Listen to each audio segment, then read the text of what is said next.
Hello, everyone. We're here again, and it's episode 45, and here he is, Delboy. Yes. He always Yeah. bigs it up. He always bigs it up like that.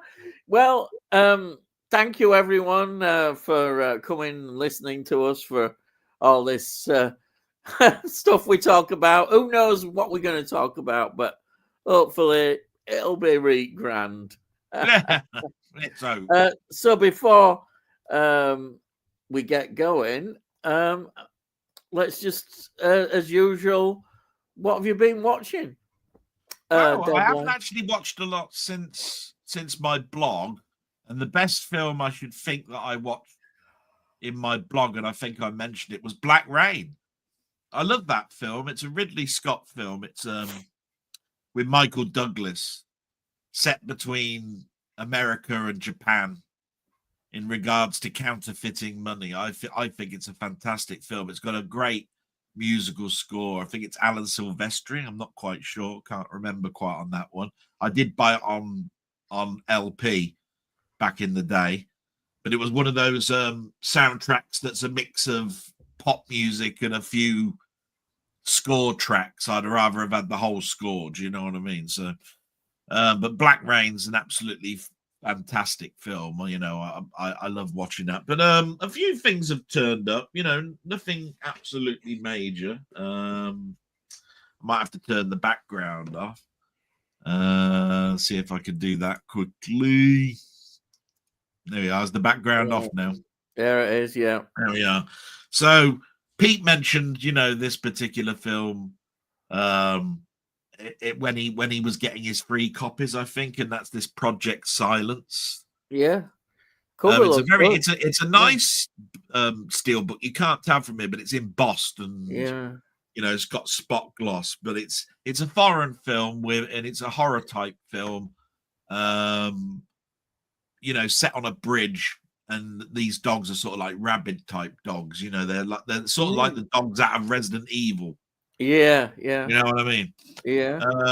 And oh my god, the amount of destruction that goes on this bridge, it's just incredible. I think the big release of the last week was Constantine, which is the 90s Keanu Reeves DC comics adaptation. You know, it's a bloke who's got cancer, but he can see between heaven and hell. So he sees angels and devils, and they're constantly fighting each other, and it's sort of like a Matrix. It's a Matrix without being a Matrix, if you see what I mean. You know, you know, there's in that trailer you saw an old woman turn her head, and it turned into like a skeleton type devil type thing when it was looking at him as a child, and all of that sort of stuff. The rest of the stuff I got from the charity store today. I spent a grand amount of £3.50 today. Oh, it's brilliant. Now, this was £2, which is just a Cary Grant box set. It's got the standard free film like you get with the Betty Davis one that I bought. This one's got Charade on it, which is, you know, probably the biggest one of the three because that's got Audrey Hepburn in it. The other one's Penny Serenade and The Amazing Adventure. But I like Cary Grant, so it won't bother me. This was 50 pence. First season of The Crown. Now, I've never seen The Crown. No, I've heard of it, never seen it. I've never really been interested in The Crown, but we've been talking so much about history. I thought to myself, do you know what? I ought to have something by Elizabeth II. I thought, well, the first season will do it because that's when she was coronated. Yeah. And it was 50 pence. If I don't like it, you can give it back. And I was just talking to you about this, so you can have my other copy. But about 2.5 months ago, I mentioned on here that I bought the original miniseries of Roots. We were talking about Roots. Because it's one of those first miniseries that as a kid you go, oh, I remember when that was first broadcast on TV and it was great and all of that sort of stuff. And it was there for £1 in a nice sort of like set. But I went into the same charity store today, and it's a bit of a rough box. It's not in the best of conditions, you know. But this has got Roots, and then it's got Roots: The Next Generation, which is another 12-hour miniseries. The first one was 9 hours, and then it's got the holiday movie Roots: The Gift, which I think was a one-off spin-off. And you got all three in the same box for £1. Yeah. So I thought to myself, well, I'll get that, even though I've got the other Roots, because I haven't got Roots: The Next Generation. I haven't got Roots: The Gift. And then I took a chance thinking, well, maybe you haven't got it. So there's that. I'm not going to see Captain America until my card takes effect. I've bought one of those month card where you can go to the cinema as many times as you want, and I bought this card for £6. Yeah. So I thought to myself, oh, I'll watch Captain America when I've got that. I am disappointed though by how many negatives there are after people have seen it, because and I'll tell you why. I've mentioned this a million times, and that is the film has got to fill two holes. One of those holes is the person that's a big comic collector that is going to pick this film to bits in regards to how close it is to what Marvel have brought out in the comics. And then there is the other side. Is it just a good film? Can I put my brain to rest and just watch it? And you know, I've heard comments such as the Falcon that's in it. He's no Captain America. Why is he's not given enough to do? And you know, really, you want the original Captain America back in it, and all of these sorts of things. What you got to understand is that the Falcon took over the Captain America position in the same way as the Marvel Cinematic Universe did for exactly a year, and then Captain America came back. You see what I mean?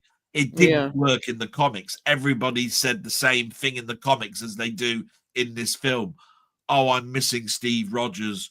He's the original Captain America. He's the one with the shield. What's this guy with the wings got the shield for? He's no Captain America, blah, blah, blah, blah, blah. What you have to understand is Marvel are trapped in their own success, in the fact that they have to shoehorn a film without you knowing what the next 8 films are going to be like. How do you know that they're not going to bring Steve Rogers back? They have to tell the tale in the same way as they have to in the comics, which means in 4 or 5 issues, you know, at film's time, when we get to like Secret Wars, you're probably going to see a multiverse where Steve Rogers is back, and you're going to go, "Oh, Captain America's back!" and everything's all hunky-dory, and all of this sort of stuff. It's the same mistake that people made with Spider-Man Into the Spider-Verse 2, right? It's the second film of 3. Do you know what I mean? Yeah. So until you watch the third film, you haven't seen the story. But it has to be a self-contained film in itself. So people are going, "Oh, it was far boring. There wasn't enough fight scenes, all of this sort of stuff." That's probably because the third film's going to have all the action scenes where it's the big battle at the end. So this is the talky bit, you know, the bit that's boring in the middle that leads up to the battles. But you're not going to see that till you get to the third film, are you? So, of course, everybody pans the second film because it's boring. You know, it's a bit like Back to the Future 2 and 3, right? You know what I mean? They filmed it back to back. You had to wait 8 months before the third one. The second one, people were saying, "Oh, it's dark. This film's dark. It's a dark comedy. It's not like the first one." I remember all of the things that what people were saying about Back to the Future 2. We look at it as a classic now. You look at it like that because you've got all 3 films, haven't you? It makes a difference. So when you're looking at something like Captain America, and you go in there and people are saying, "Oh, it's like Incredible Hulk 2 and all of this sort of stuff." I get what they're saying, and I let it pass because what I think to myself is maybe I'm a little bit more tolerant. I don't know. I'm not. Remember, I haven't seen it yet, right? All I know is it's got to fulfill two purposes. It's got to fulfill the people that are just going in off the street to watch one film, but it's also got to fulfill those great big bloody fans that have been reading comics for 35 years. They'll be picking it to bits and going, this, that, and the other. Oh, it wasn't like that. No, it wasn't like, right? But you know what I mean? I just think to myself, I'm slap bang in the middle. Do you know what I mean? I'll give it its due. You know, I will probably myself turn around and say, do you know what could have been better? I mean, we all know that it's had a troubled production from day one, right? But I will say this: I won't be making comments if I talk about it in regards to Captain America should have been in it and Sam is no Captain America, because in the comics he never was either. It was supposed to be a stand-in, and he doesn't want to be a stand-in. His character is, I don't want to be Captain America, but I'll pick up the symbol. Because my friend Steve Rogers, who was dying of old age, said, I want you to carry on the flag for me. Right? So he's doing it as a sort of like a homage to him. You know, you help, you were my partner, all of this sort of stuff. But you wouldn't believe how many YouTube videos are out there saying, the Falcon, why don't you just take the super serum? You know, the Captain America super serum. And I'm going, has any of you read a comic or watched these films? He was a one-off super soldier that the serum died with him, with the scientist in the very first film. Bucky isn't a person with the super serum. That person was Bucky's sort of like long dead partner that was brought back to life. And there's an indication that a version of the super serum was given to him, but it's not been proved yet. So there are no other people with super serum in them because there's never been one. So how can Sam, who's the Falcon, take the super serum? He can't because it died with. I just go round and round in circles with it. It's like, But the one thing is about it is I'm never going to poo-poo somebody for doing a critique on it. I'm going to look at it as, did I enjoy it? Yeah, that's what it's all down to. Did I actually go in there and come away going, oh, it was all right? Yeah, that's what counts. But it is a very political film because it's all set around the presidency, and all of this sort of stuff. So, but sometimes you kind of, I think on YouTube, there's people just waiting to do they think, right, I'm going to go and do a bad review straight away before they've even seen the film. They've built up some sort of image of what it is. Well, I can understand I can understand people's disappointment, but the thing is, if somebody makes a statement, like I saw in one, I've seen one YouTube video that turned around and said, Sam is no Captain America and he should take the super serum. I just turned around and said, have you read a comic?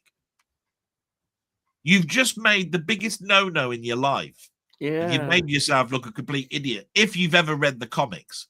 Because in the comics, Sam was Captain America for about 24 issues, and then he came. Then Captain America came back, right? Because it wasn't working. The comics didn't sell. Yeah.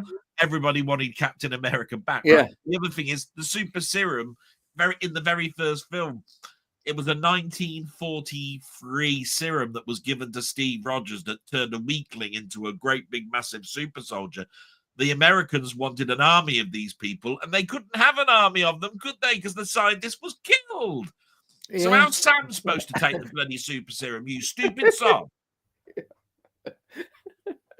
Right? You've just, it's almost like you've forgotten or something, right? Yeah. Now, I am lucky in the fact that I've got 40 years of reading the comics, so I've Yeah. taken it in. You know what I mean? It's just Yeah. ingrained in my brain. You know, there is no super serum. Yeah.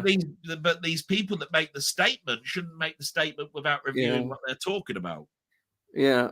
Otherwise, you know, you're just going to be picked apart by people that really are into this. You know what Yeah. I mean? Yeah. Really into it. And so basically they're Yeah. going to protect it to death. Now, Yeah. I'm not going to protect this film to death because do you know what? I couldn't care less. Spider-Man's my hero. Yeah. If Yeah. I was talking Spider-Man now, then I'd be basically gushing, you know, and I'd be Yeah. going, oh, you know, and he's like this and he's like that. I couldn't care less about the Avengers and all of that sort of stuff. You know what No. I mean? So this film isn't one for me to protect. You know, if I don't like it, I'll say I don't like it. Of course. Yeah. Yeah. It's just I'm not going to make up fake statements Yeah. on why I didn't like it. Like, you know, the acting was all right, but Sam wasn't given enough Yeah. to do because at the end of the day, Sam probably isn't going to be given much to do because Yeah. it's not about Sam. It's probably Yeah. about the Hulk or it's about whatever. You know, you Yeah. gotta watch this from a sort of a. You got to stand back and see the Yeah. picture and whatever you do when you're watching this film, always remember that Marvel are trapped. They've got to do a story that fits in with 5 other films around it. Yeah. And you try making a film where you're trapped like that. Mm. Oh, you can't say that because that's in 2 films' time. Yeah. Oh, you can't do that because two films ago we said this. Yeah. So basically, the writers and the director and the editor have got one heck of a problem. Mm. You know, it's not like you see the only way to get out of this is to reboot. Marvel won't reboot; they'll try and write themselves out of it.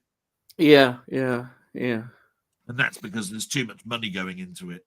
Oh, of course. Yeah. You know, Yeah. but it's Yeah. not a rant. I'm just letting you know that I'm letting people know I am a glass half full type of guy at the moment.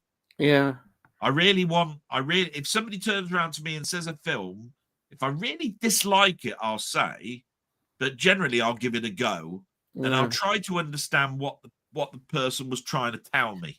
Yeah. You know, what the film was trying to tell me, because some films we look back at now and we demolished 20 years ago and we watch it now.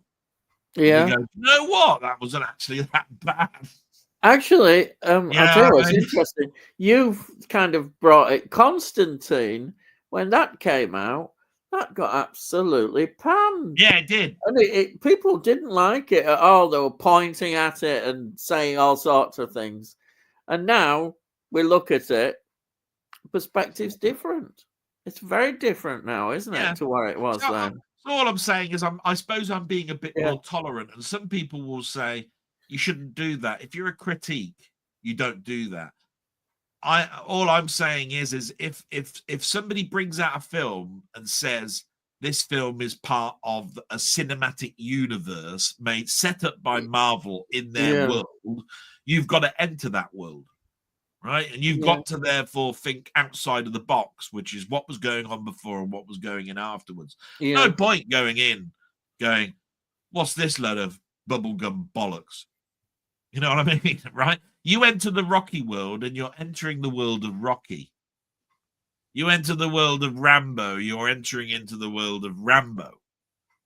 Do you see what I mean? Yeah. It's a character that's got a story that continues, right? And you can't get out of that character because then the person would be out of character. Yeah. Right? But you do have to make a film that's a one-off. Yeah. You know, you've got to make a film that anybody can come in and watch. And I think that's the hardest thing that Marvel can ever do, because they can't get anybody that's just off the street to watch it because there's a law behind it all. And you can't keep explaining the same, oh, this is how he got his powers, this is how this one got his powers, and all of this sort of stuff. It's just, so basically you have to sort of like give the fanboys a secret Easter egg type thing. Yeah. Right. Yeah. Without alienating the people that, you know. Yeah. Yeah. people who are just watching the film, they don't know the history. Like Yeah, me, I have yeah. no idea about But the I know comic. that you're I not just probably going to watched it watch as it a because you film. said you're going to take a year off Marvel, and I totally get that. So, But no, I but mean, I will definitely watch that because Captain America is a good character. I've enjoyed Captain America, so I personally will enjoy well, after maybe everything watching I just Captain said, Captain America. America's not in it, and Sam is no Captain America. So what I'm trying to say is you probably So won't like. you made me think. Oh heck, what have I done? but but the But I would give it a I chance. watched this afternoon before this very blog, The Brutalist, Yeah, and you've sent me that. what a 3 hour film! long, isn't it? What a film that is, I'm looking The forward to it. Brutalist. Yeah, I missed that at the pictures. It's streaming now. It started to stream yeah, as a streaming thing about 4 days ago, I think, 3 4 days yeah, ago. I watched it. Wow, yeah, wow. I think Through the Lens was talking to Pete earlier on today, and he says that's film of the year. yeah. Well, Now, actually, I respect I've I respect Through the Lens because he looks at yeah, films a bit like Barry Norman does. yeah, I think that's the reason why I like Through the Lens. You know, when we talk about film 78, film 79, film 84, yeah, and it had Barry Norman, right? Um, I'm just basically saying that I think he reviews a little bit like that. You know what I mean? So that's what it's like. yeah, And yeah. that's all I'm gonna say. Those are the big films that I watched. That's good. Yeah, yeah. And I really enjoyed them, you Well, know. that's what it's about. It doesn't matter, you know. Actually, it doesn't matter what anybody else thinks. It's what you enjoy, and that's what counts. Same with reviews. You know, they may say it's a stinker, but you might watch it and think, "Well, actually, I'm enjoying this. Just enjoy it." That's what I Yeah. say. Don't And ignore all the people. Constantine has its faults. Don't Yeah, get me wrong. It, like you said, it got panned when it came out. it did, Um, but people I- change. You know. if you look at it 20 years later as just a bubblegum film, it's actually all right. Yeah, There's been far worse films that are in the same mold yeah, that have come yeah, out since that makes yeah, that film look like like it was the Wizard of Oz or something. You know yeah. what I mean? you know what I mean? So you know. Yeah. But I somebody else was quite interesting in the same stream that was in with Pete, and I don't want to just go on about Pete's stream. It was like, what are you excited about this year in regards to films? I'm really excited about the Fantastic Four, blah blah blah blah blah. Usual And I ones. was looking at it as, do you know what? I'm excited about every film at the Yeah. moment, right? I can't believe how little there is for me to buy at the moment in regards to steel books and Yeah. Arrow editions and all of this sort of stuff, right? It's been such. I mean, we're now nearly at the end of February. March has got to be better. It's got to, you know what I mean? Because Yeah. but there's excitement again because Yeah. today they announced that Dirty Harry is coming out as two different editions. There's a steel book collector's one, and there is a normal digibook type Yeah. one. That's And good. Dirty Harry on 4K at last. Oh my Yeah. god! What? Yeah. How can I not get excited? That'll do well. Yeah. Yeah. You It know what I will. mean? I'm going yes at Yeah. last. And literally 3 or 4 weeks before that comes out, you've got the Spaghetti Western Dollars trilogy, Yeah. coming out. I mean, it's going to Yeah. be absolutely Clint Eastwood fantastic. Do you know what I mean? When Yeah. those comes out, it's going to be yeah, Clint Eastwood, yeah, Clint Eastwood. Be like that, It's like, now I'm in Clint Eastwood mode. I'm going to watch this, and this, and this, and you're going to be like that. It's going to be great. That's what I'm trying to say. Fantastic. That's what it's about. I think Yeah. for a person like Cy Robson, by the way, his name's just cropped up on the side Yeah. here, who likes old cinema and he likes new cinema and he just basically loves film, right? But that type of, and I mentioned him in my blog, by the way. I said it's great to have a person like Cy Robson come in because I get excited about a film that he's about to watch that I've seen. They go, oh, you're going to go to the cinema to see that. Tell us whether you like it. We've all seen that. It's The Accused or The Vanishing. And we go, no, we've all seen that. Oh, I'm going to see it at the pictures. Oh, you lucky bugger. I've seen that. It's a really good film. And I get excited for him watching it. Yeah, why not? You know Yeah, what I mean? It's like, yeah, oh, I wish I was him. yeah. Watching it for the first time through his eyes, you know, it's like, bastard, you know, I want to go back in time and be able to be Cy Robson for a day. But this is the thing where I love everything about film, and I love the people that are around Exactly. film, and That's what it's about. and I love people that are critics, Yeah, because these young people that are criticizing and all of that sort of stuff, I just see them flourish and understand the mistakes they make as a critique. Sometimes you've got to step back, and you basically got to have a hat on based on who it's aimed at and what the person who it's not aimed at is going to think about it. That's what Barry Norman had to do. And he wasn't the best because he hated Akira. Yeah. But Akira's a Japanese cartoon filmy type thing. He was never going to like it. But at least he turned around and said the animation is superfluous. The sound was really good. It's just, I haven't got a bloody clue what the story's about. And I can watch this a bloody million times. But I tell you what, I'm 55 and I'm buggered off if I'm going to try and understand what little tentacles are and everything that's coming out of these creatures, because I have no idea. And then he'll go, and now we're going to watch White Christmas. And he'll be in his element, right? And we go, White Christmas. And he'll start talking about that. That's the fun side of cinema, because you can see the potholes and you can just basically go, you know what, Barry Norman, I wouldn't want you to change. You know what I mean? I mean, he's dead now, but I never ever wanted him to change. I wanted him to be pissed off about a film, because I'd get equal enjoyment seeing him turn around and destroy a film as I was when he was gushing over one. Yeah. You know what I mean? No, over to you, my friend. I've been talking way. It's fascinating. One thing, when January starts, everybody's saying, "Oh, what films are going to come out that you're looking forward to?"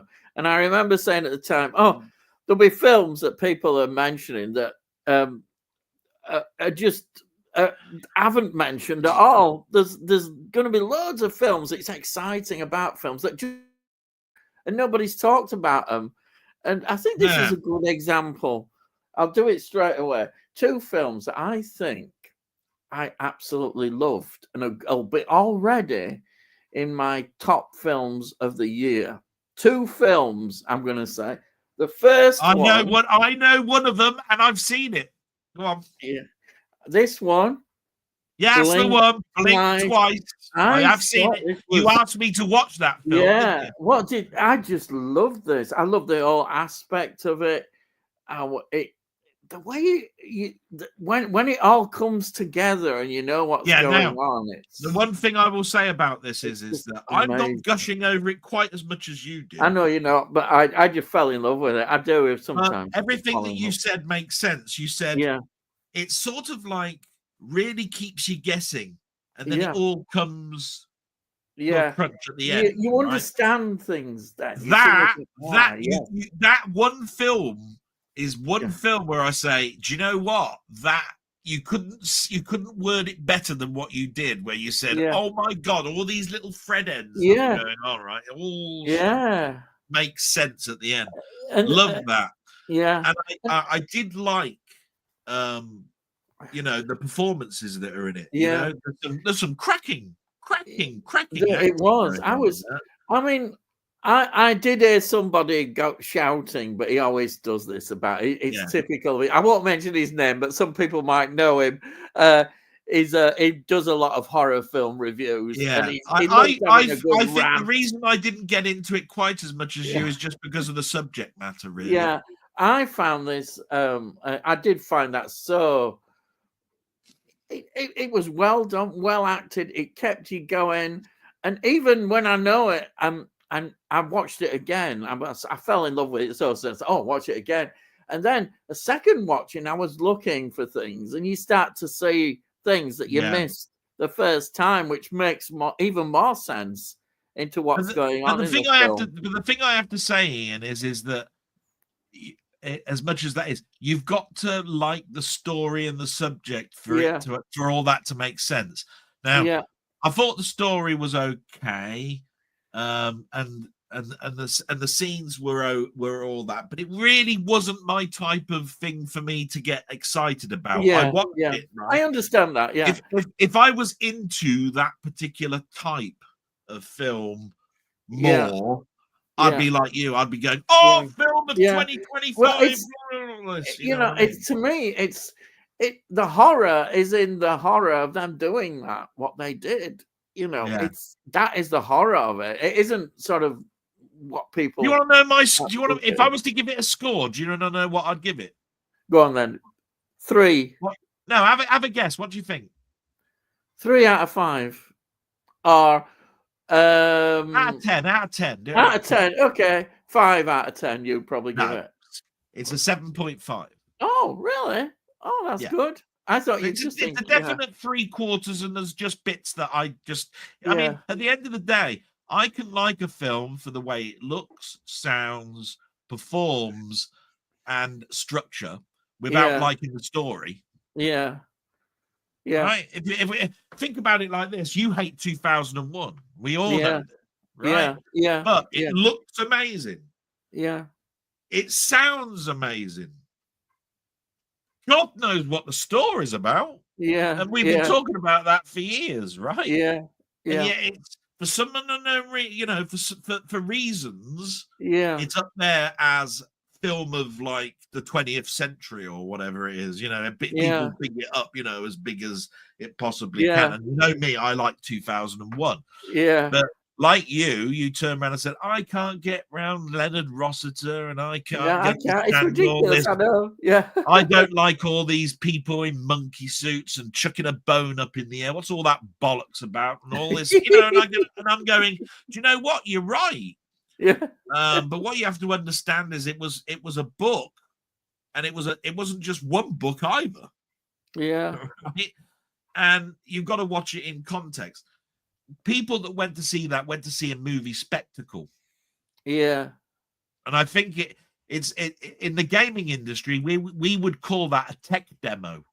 There's no game. You're just looking at lovely visuals and at sound, and you're going, "Oh, isn't that great?" And at the end of the day, you come away going, "But it's almost as weak as a cream cracker." Because once you take away the visuals, once you take away the sound, what is there? Yeah.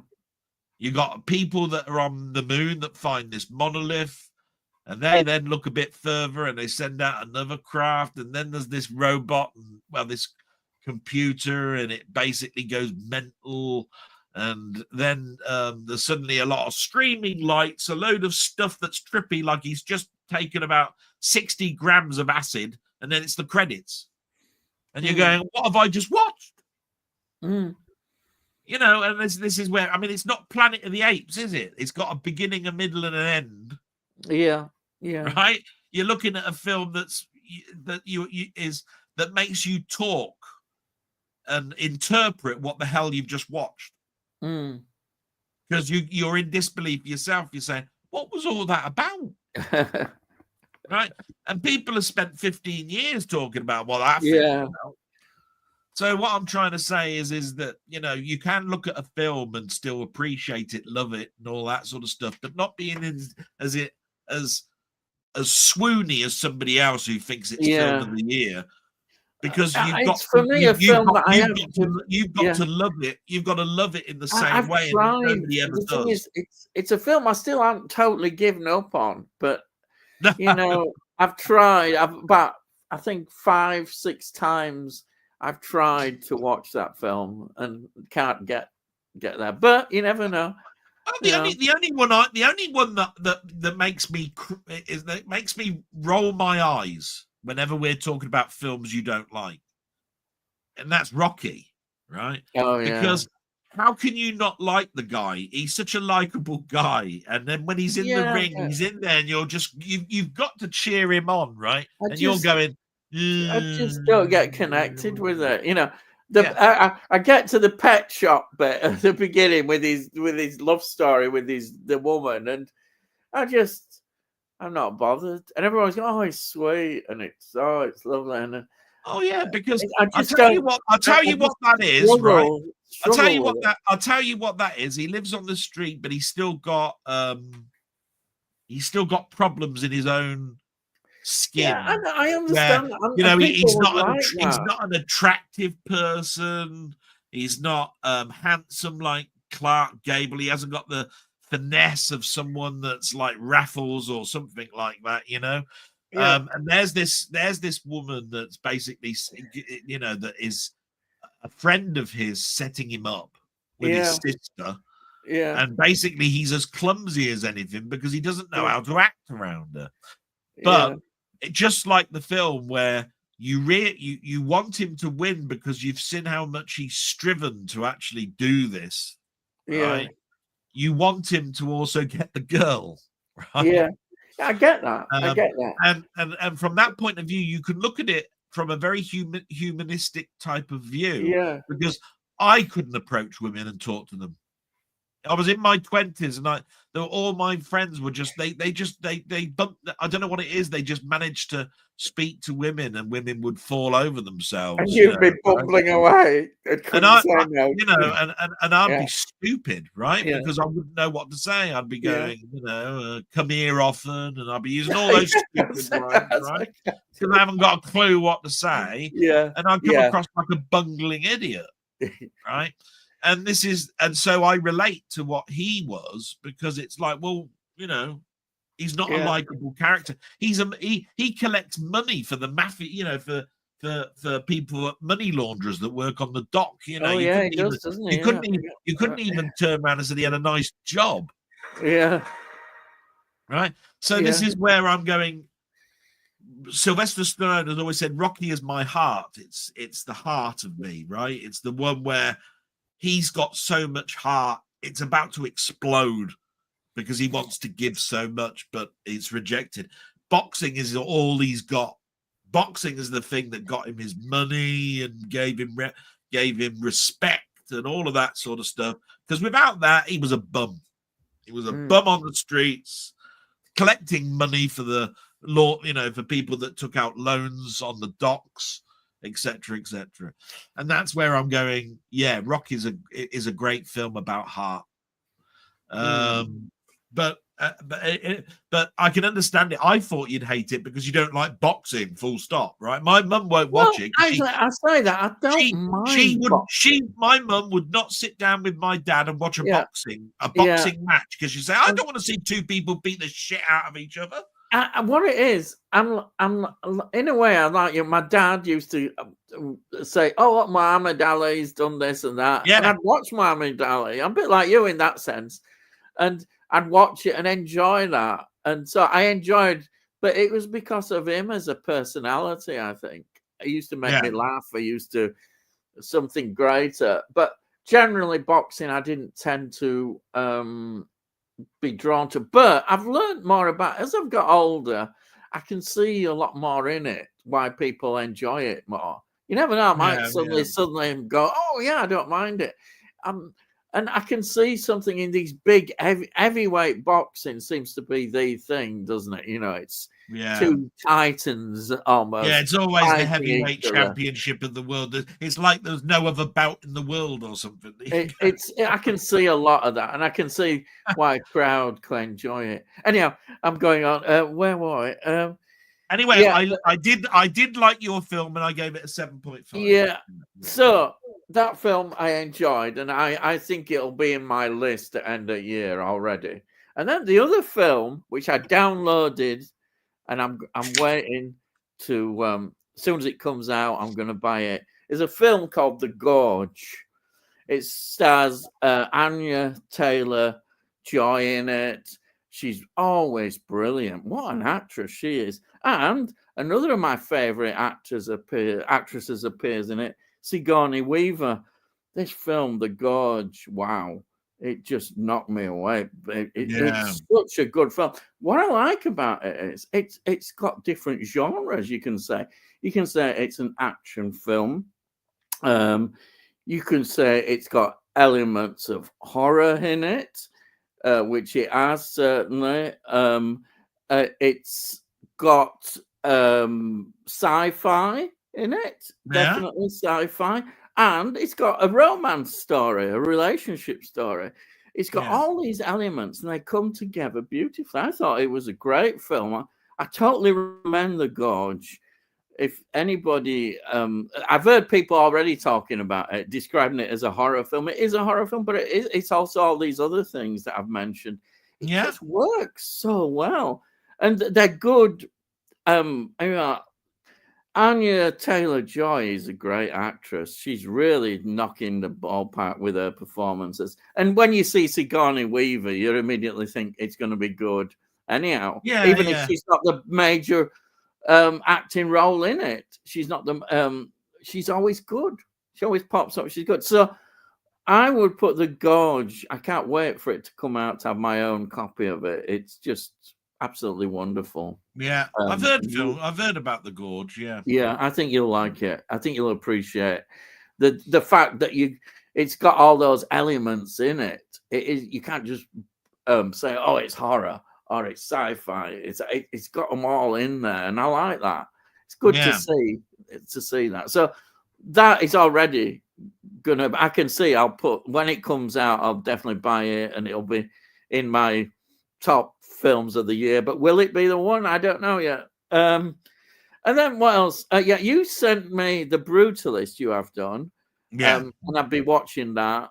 And then you sent me Oh Bridget yeah. Jones. Now, that's the third film. I've never seen the other two. So I watched it and it was okay. Yeah. I'm not going to go mad on it. That Maybe. that film, believe it or not, I sent it to you because that film came out Valentine's Day. Oh, right. Yeah. And to give maximum exposure to that film, they brought it out on streaming at the cinema. They brought it out just about everywhere, right? Yeah. Which meant that basically it was rife to be something that you could download off the internet, right? You could watch it just about anywhere, Yeah. right? It was going to get maximum exposure. I'm not a rom-com person. I've seen the first one, didn't like the second one. Well, I saw the first one and thought it was all right, and I'm not into This was, rom-com. I think, it didn't make me want to watch the other two. Number two, no. I didn't want to really watch it. It's got quirky moments. It's got one-off lines that you go, that was quick and quirky and all that. But I don't know. You know, after seeing these other films, it just. Well, what I'm saying is, after watching, yeah, after watching his portrayal in like The Heretic, yeah, you know, and watching him be a munchkin in Wonka and all of that sort of stuff. Oh yeah, of course. You look at him in this film, and it's like this is the sort of character you played for about 20 years ago. I thought you'd moved away. Yeah, This dumb. Yeah, mind you, he isn't in it that much. Bloke Really, type is he? role, you know? Yeah, I noticed he wasn't in it a lot, was he? Really? No, and I should think he wants to move away from it as much. Yeah, as I wouldn't blame him. It was his bread and butter for about 15 years, and he wanted to move into more deeper roles. And then they keep having to draw him back because it's like, well, you've got to be in the next Bridget Jones because you're in number two, and it's like, we'll give you $1 million, and I'd be going, yeah, all right, then I'll do it. Yeah, I ain't gonna enjoy it. It's not a film I'd rewatch again. It's just, I just watched it, and you know, so the first two. There's only one really rom-com. There's only one rom-com that he did during that whole period that I thought I quite liked, and I'll tell you the reason why I liked it. It's because it had too much 80s type music in it, and it was music and lyrics. Yeah. Right.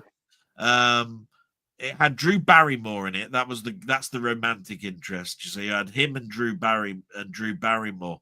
But he was a person who was in a band like Wham that broke up in the 80s, and he keeps coming back on the circuit as you know, when you're doing those type of 80s remembrance type thing, you know, like, oh, and here's Haji Goo Goo, you know, and no, thank you, but they come on, right, and they start singing, and because they were big in the 80s, right? Yeah. So what he wanted to do was write a song that propelled him into making him viable now. Mm. And Drew Barrymore was the love interest, right?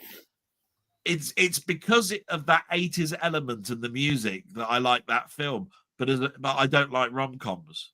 I really don't get on really with rom-coms. You can put as many You've Got Mail and Sleepless in Seattle's in front of me as much as you want.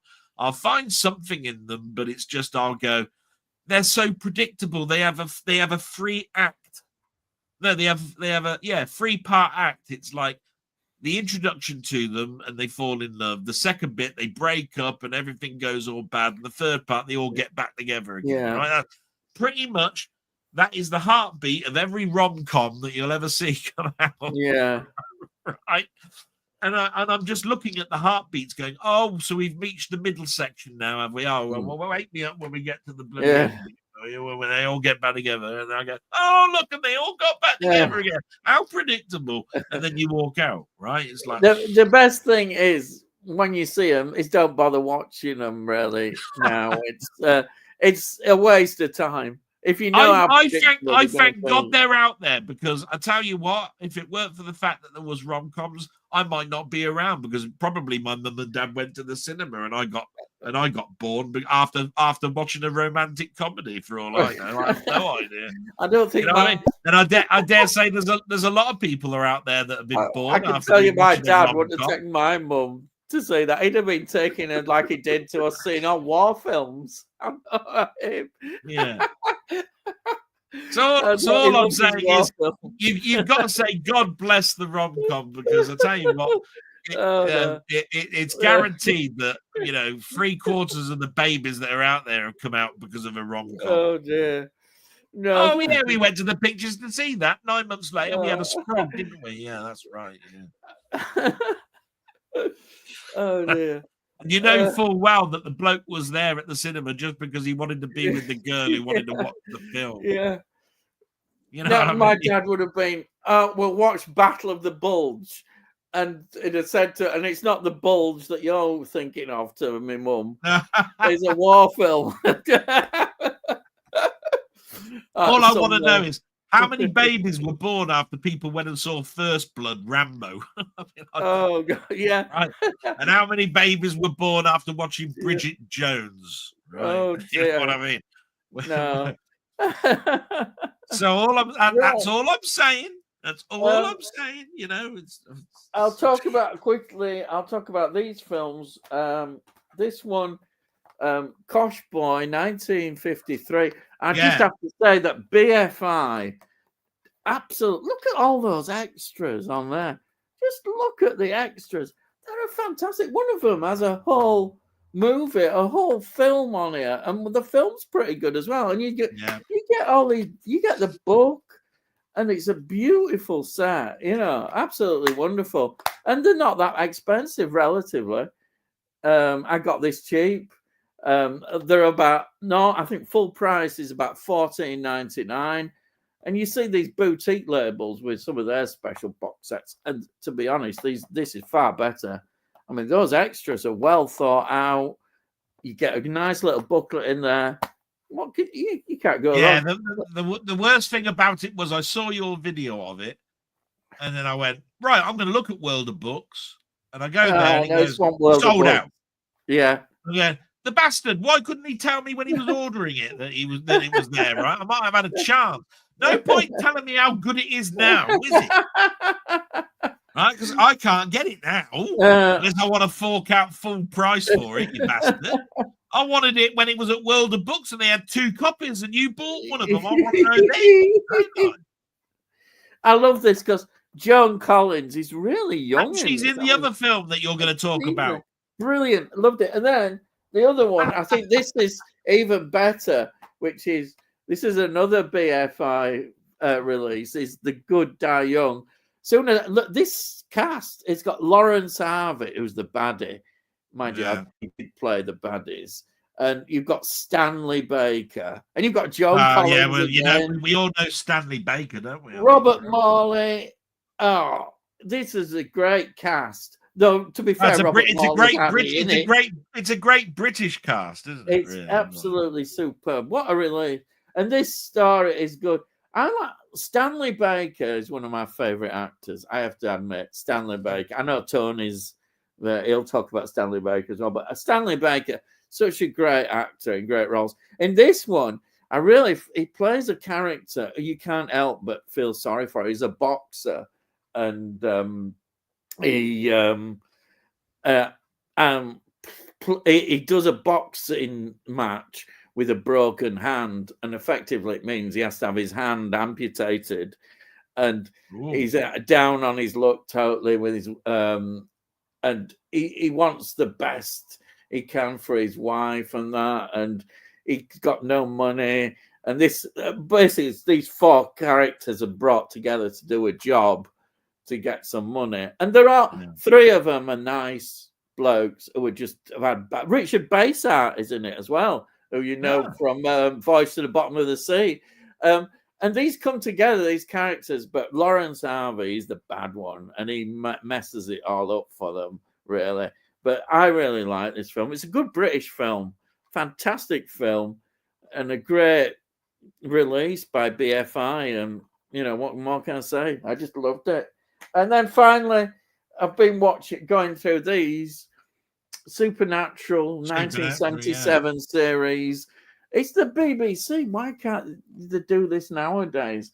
They do great set. One thing, I was watching these and thinking, they often only have one or two sets, but the amount that they put in, the people who design the sets and put everything in, fantastic, absolutely wonderful. It's what the BBC used to do so well, and then bring in great actors, and that's what they've done.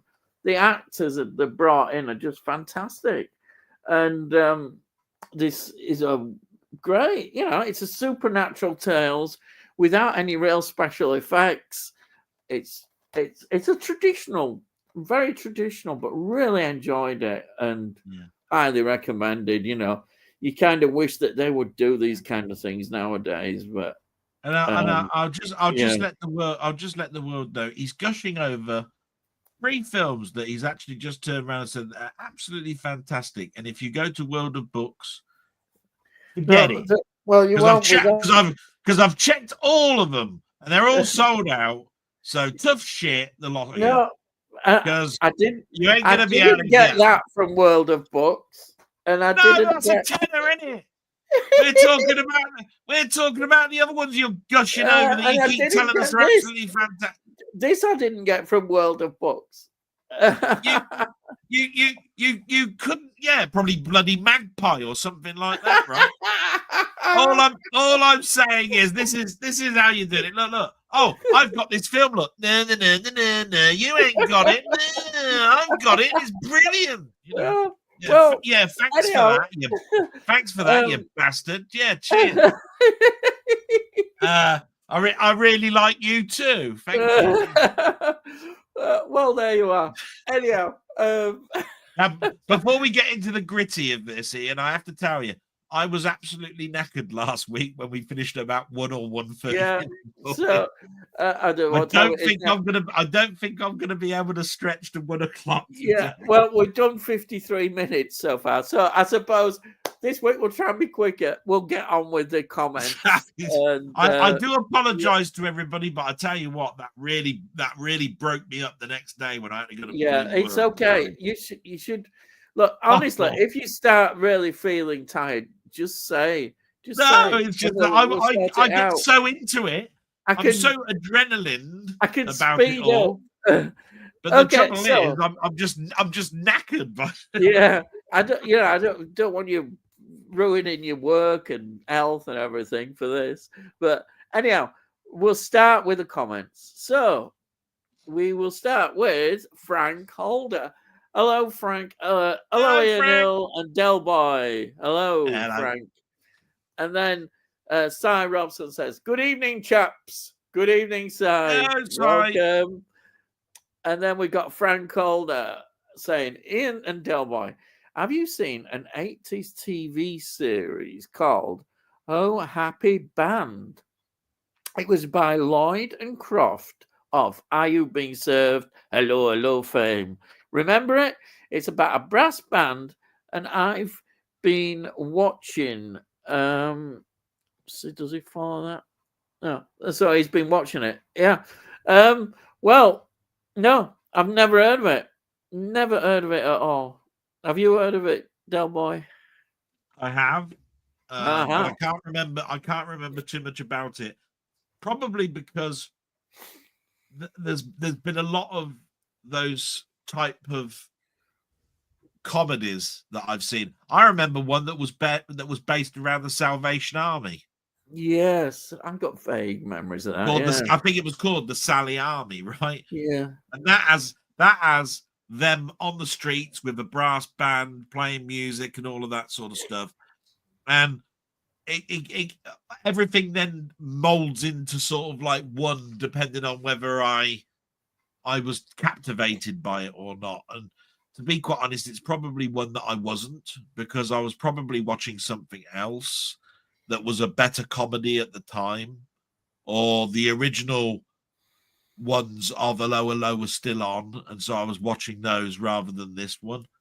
But I do remember the title "Oh Happy Band." That's what I'm trying to say. Right. Yeah. And I'm pretty sure I'd be excited about watching that again now, to be quite honest. Yeah. I've got this kick now of watching a lot of old style comedies that I remember the title but don't remember Yeah. what it was about.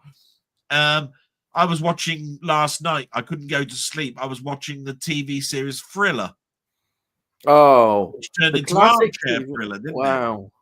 The episode that was on was about the Rolls Royce. It was about. Oh. It was called. I think in certain countries the title was called One Deadly Owner. It was about a ghost car. It was like Christine before Christine came out. And I think it had Donna Mills or someone like that. It had one of the Mills in it or something like that. And I tell you what, I missed the ending. Went bastard. And then of course I looked in my collection and I don't think I've got them, because I think it's a 16 disc collection. If you want to buy it now, it costs like 149 quid or something. It's expensive. Armchair Thriller or whatever it is. Yeah, I've only got half of it probably. I've got one. It's called, my version is just called Thriller.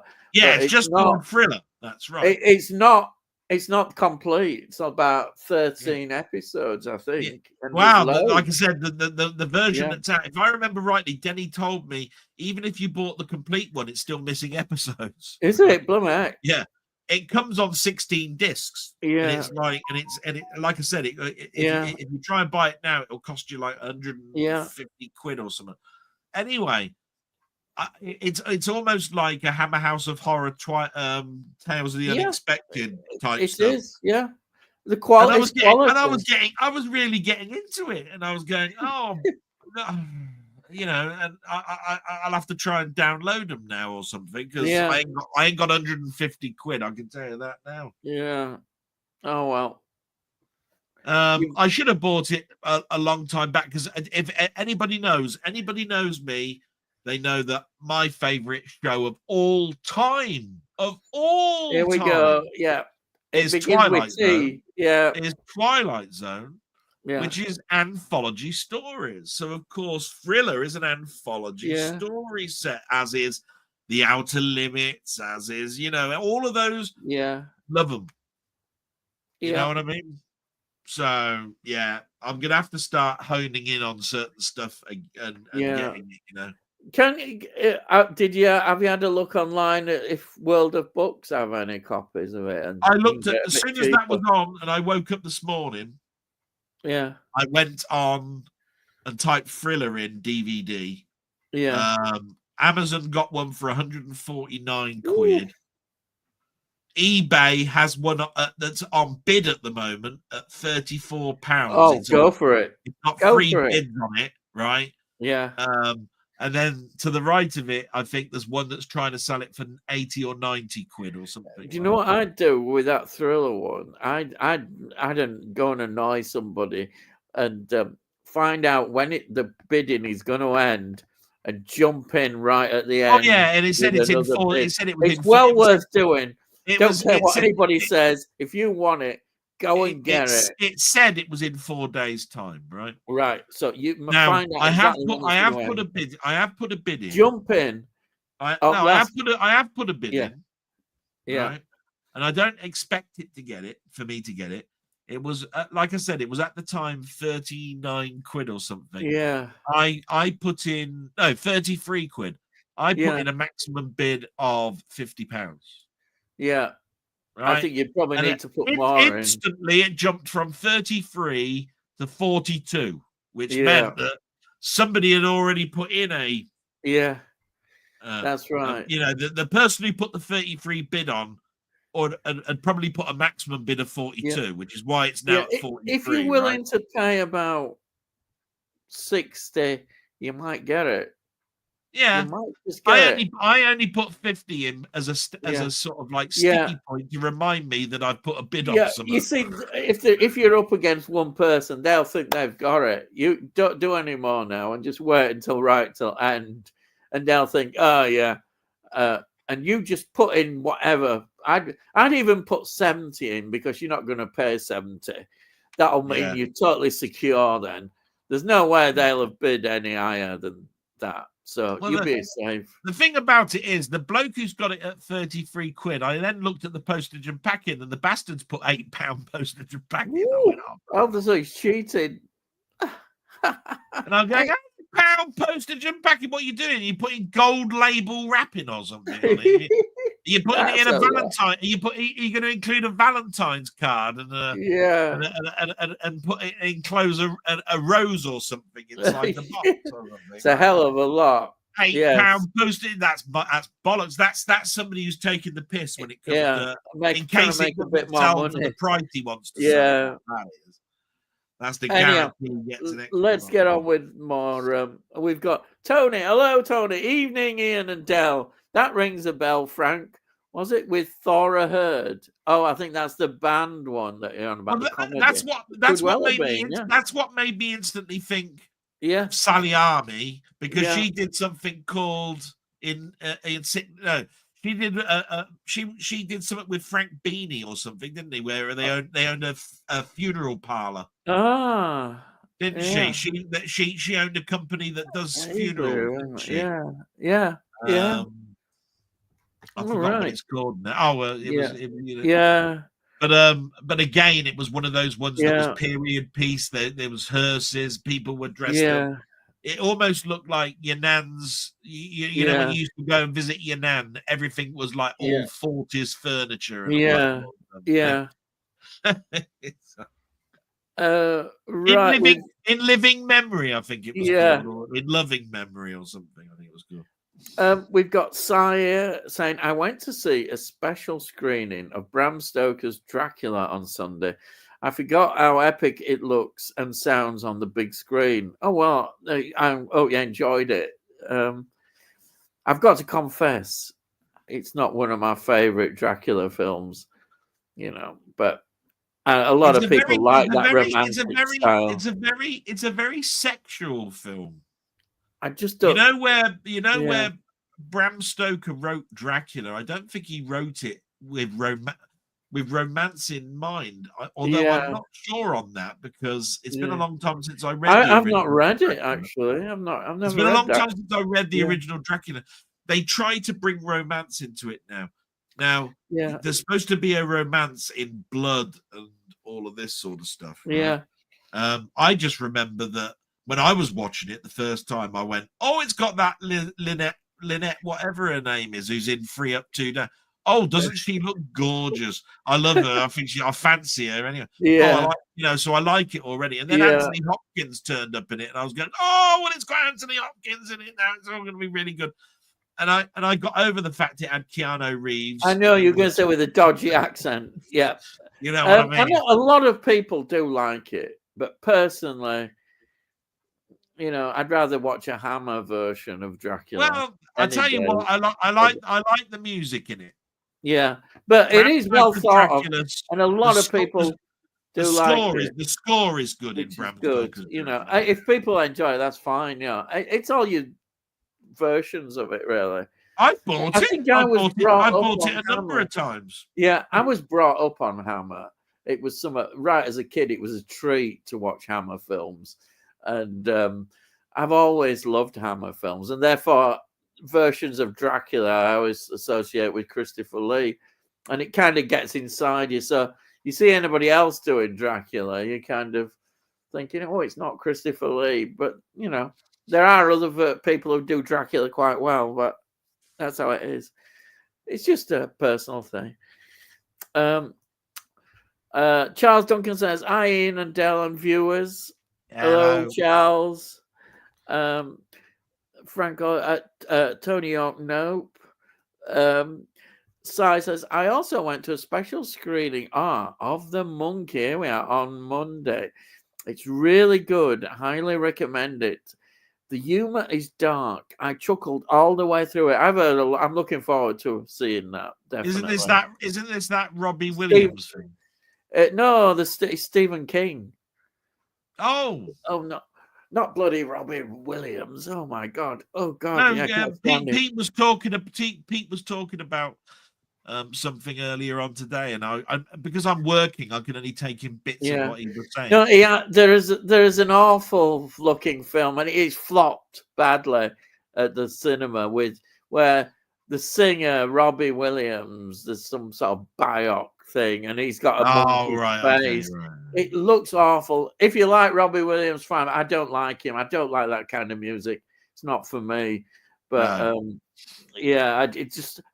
I kept, why have they put a monkey's face? It's a gimmick for something in the film. Right. But this one is a Stephen King story. I've read a lot of good things about it, and I'm glad Sai seems to. He's got humor in it as well. It sounds good. Yeah. I think Sai ought to have a channel. He's watching so many good films. He keeps coming in here and recommending so many good films. Yeah. As far as I'm concerned, I'd probably be a subscriber to him. I think he'll have a channel. It's good that he goes to cinema a lot, which is good. Then we've got Tony saying, I may be thinking of In Loving Memory, Frank. That's it, yeah. I know, go on, yeah. Franco, oh yes, I remember that too. Funeral directors, they were saying. Yeah, is In Loving Memory where Thora Erd is a funeral director. I think we've got that now, yeah. Tony says, she was in the Loving Memories series, sorry, with a guy who used to be in Upstairs and Downstairs. Oh, right. Yeah, I remember I said his name. I said his surname is Beanie or something like that. Yeah. So says, Delboy, Captain America 4 isn't as bad as Madam Web, which I was expecting it to be. It's average at best. It tries to be Winter Soldier, but sadly fails.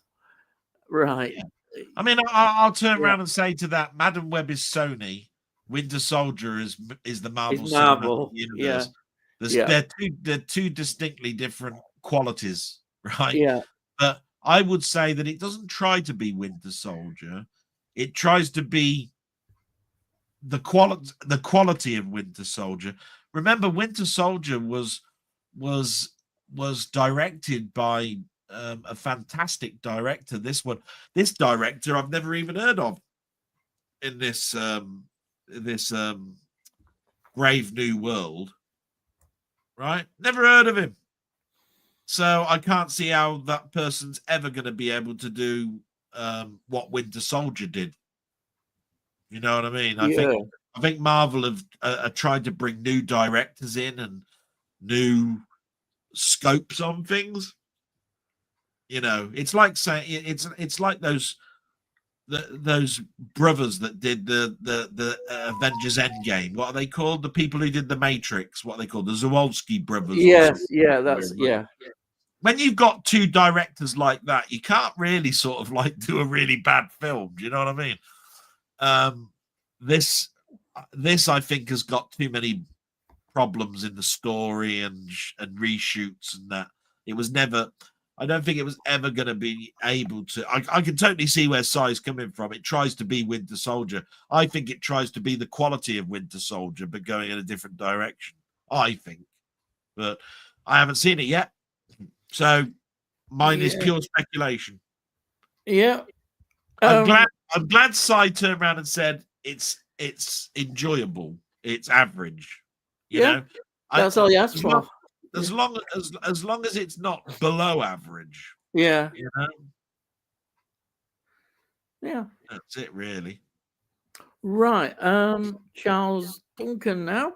Tributes to Julian Holloway passing away, a secondary actor in the Carry Ons. I like him in Carry On Camping, playing the bus driver, telling Barbara that he goes all the way and rear wheel drive. Yeah, it was on last night on the news. Yeah. I didn't recognize the name at first, but then it's like anything. You see the face and you go, oh, he's been in a million things.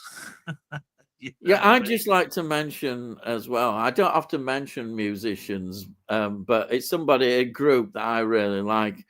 And it was announced today that Rick Buckler has died, the drummer for the Jam. The Jam was such a great I heard about band. that as well, yeah. And Rick Buckler was a great drummer. He was a great drummer. The Jam, a three-piece band who were just fantastic. You know, Paul Weller is a genius, but they all together as a sum of a band, three of them. You didn't often get three pieces. Three pieces were sort of quite unique, and they were 4-piece, weren't they? And Rick Buckler, you know, he was 69, and you always think, you know, I'm 64. I think, oh my God, you know, wasn't that much older than me. And I remember I went to see the Jam a few times. I love the Jam. They were a great group. Paul Weller's genius behind them, but Rick Buckler, yeah. So I'd just like to mention that. Anyway, I'll go. What's your favorite Jam then? Favorite Jam album or group? Favorite album of the Jams is All the Mod Cons. Yeah, mine's Black Currant. I don't mind Strawberry. I missed that joke. Oh dear. What? I was anyhow, All the Mod Cons is a really good album. It's one of their best. Setting Suns is also a good album. I thought I'll get my bit in about albums that are really good. You know, people like to know about albums. Well, I do anyhow. It's not a film soundtrack. No, they didn't do film soundtracks. No, all right. They did some damn good albums. No, I was only I know you. I know I was only pissing about with you. But, yes, right. I like Marmalade, don't you? You like that? You see what I've done there? I should say I like Marmalade. Marmalade were a group as well. Yeah. It's very good. We've got you there. I do like Marmalade. I'll tell you what. Every time someone mentions Jam, I keep thinking of Spaceballs. Mel Gibson's, Mel Brooks's Spaceballs, the Star Wars parody. Right? Oh, right. And they jam the radio signal, right? And it throws this great big jar of jam at the satellite dish. They said, we've been jammed. Look, the streaks of jam going. What type of jam is it? It's a strawberry, I think. And I'm just going, do you know what? This is it's just great. I love all that crap. It's just cheesy, crappy humor that I just like, you know. There you go. I just want to one stat about the Jam, the group. They had a really good run. They had, now this is 18 consecutive top 40 singles, which I think is a pretty good run for a band. They were primarily seen as a singles band, but I think certainly All the Mod Cons showed that Paul Weller had a great love of albums, because it's a great album. It's got certain themes running, as Setting Suns has. But I just thought I'd put that in. Anyway, no. Back that in. Please do. It's your channel. Yeah. Well, who am I to say? You know?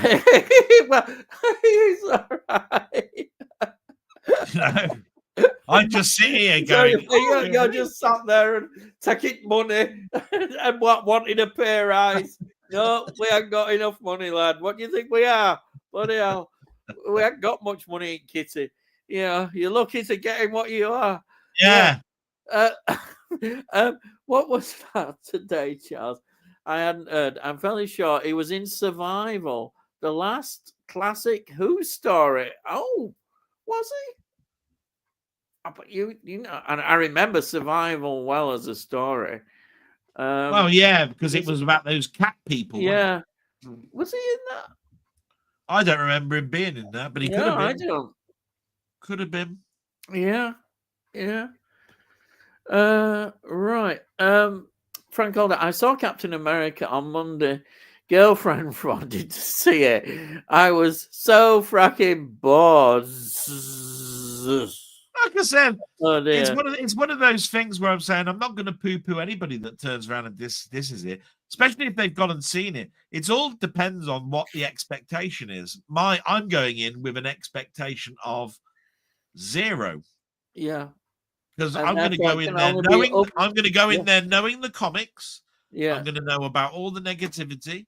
I'm going to know about all of what people have liked about it, I suppose, really, in regards to the characters, the love of the characters. But I'm not going to know anything about the story until I watch it. And then if I feel it's bitty, I'll go, yeah, it's bitty. It's very patchy. Where it's good, it's good. Where it's bad, it's real bad. I'll do all of that. But it's just I don't want negativity before you even go in. No. Because then you'll come out with a negativity, Yeah. and then you'll That's a sprout good that point. negativity into everything that you actually say about it. And then everybody will cotton on to that, and then they'll all sprout negativity. Yeah. Because negativity sprouts negativity. Yeah. I want somebody to do like a balance and understand that the film is in a hard position because you've got the people that are really comic book heads and you've got the other side which know nothing about it and just want a good time. And you can't please both sides. No. It's very difficult. Yeah. So always remember, if you're going into a film like that, you're going into probably one of the hardest selling films that's there, which is why they're marketing it so much. Yeah. They've got to. Try and look positive. It is going to be better than Madam Web and the last Thor or any of the Thor movies. I don't like the Thor movies. It's going to be better than them. Definitely. Yeah, I would say it's going to be very difficult to say it's not. But Sony's apart from the Spider-Man films, Sony's Spider Universe stuff has all been shit as far as I can tell. They're just holding on to it. It hasn't been very good. Yeah, I'm saying. Yeah. Right. Let's look. Tony says, I think the last film I saw with Julian Holloway in was Scream and Scream Again, where he played a detective. What a film!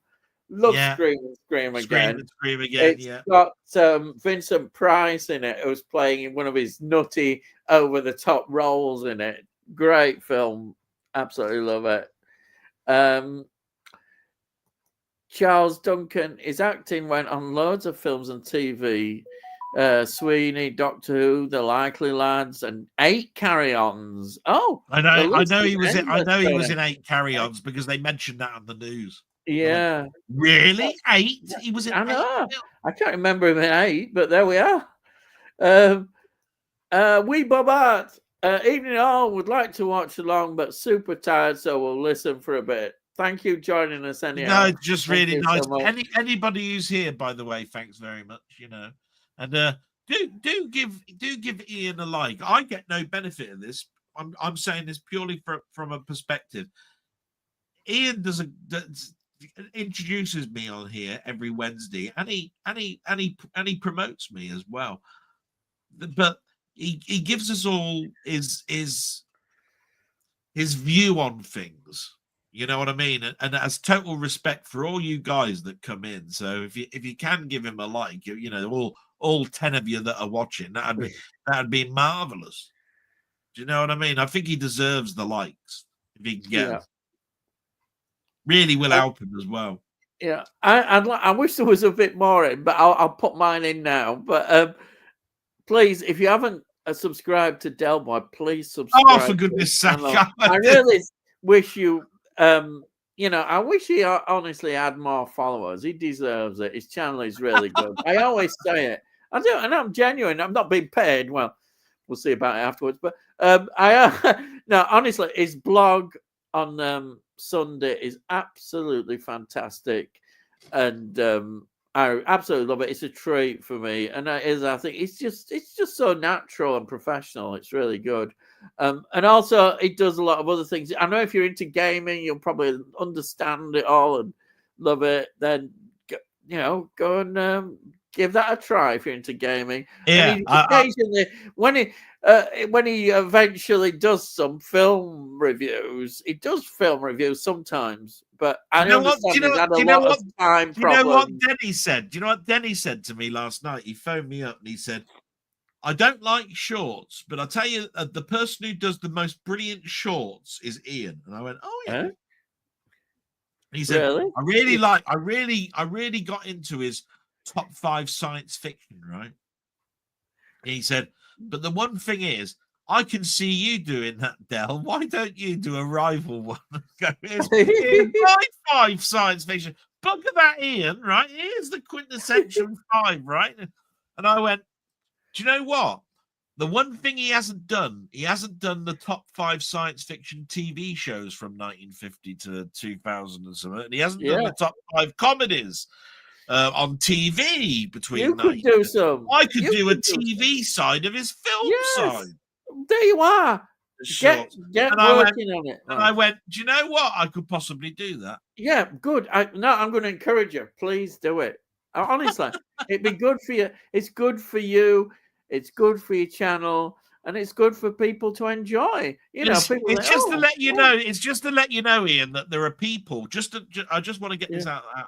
It's nice to know that there are people talking about you, Ian, in a nice light outside of here, right? Yeah. So what I'm trying to say to you is, people, you've got a lot of respect from people because people are talking about you outside of what you do. Yeah.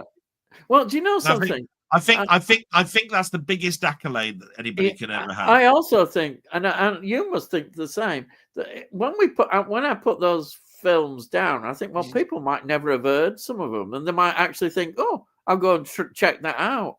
But to me, that is good, isn't it? People think, oh, I'll go and check that film out. So even though the shorts, you know, they're just there for, you know, hopefully people might just enjoy, you know, and think, oh, I'll go and check that out. Or I've never heard of that film, because it's interesting that sci-fi films, certainly going back, were always popular in the 50s, you know, and 60s. But I think sometimes sci-fi goes up and down in popularity, and so it's good to bring to attention films that people perhaps haven't heard of. They've all heard of the big sci-fi films. Yeah. You know, everybody can name a big sci-fi film. I've said it before, and that is that I'm one of these people that basically just like to do what people would like to see me do. Yeah. Now, I think it was. I mean, Frank's in the room. Frank Holder's in the room. I think that's Star Wars making stuff. They both have mentioned to me, can you go back and finish off your Astroneer series or whatever it is, right? And I thought it was a dead series, but as soon as somebody turned around and said, "Oh no, I want to see you continue with that. I love it," right? I went and did another one.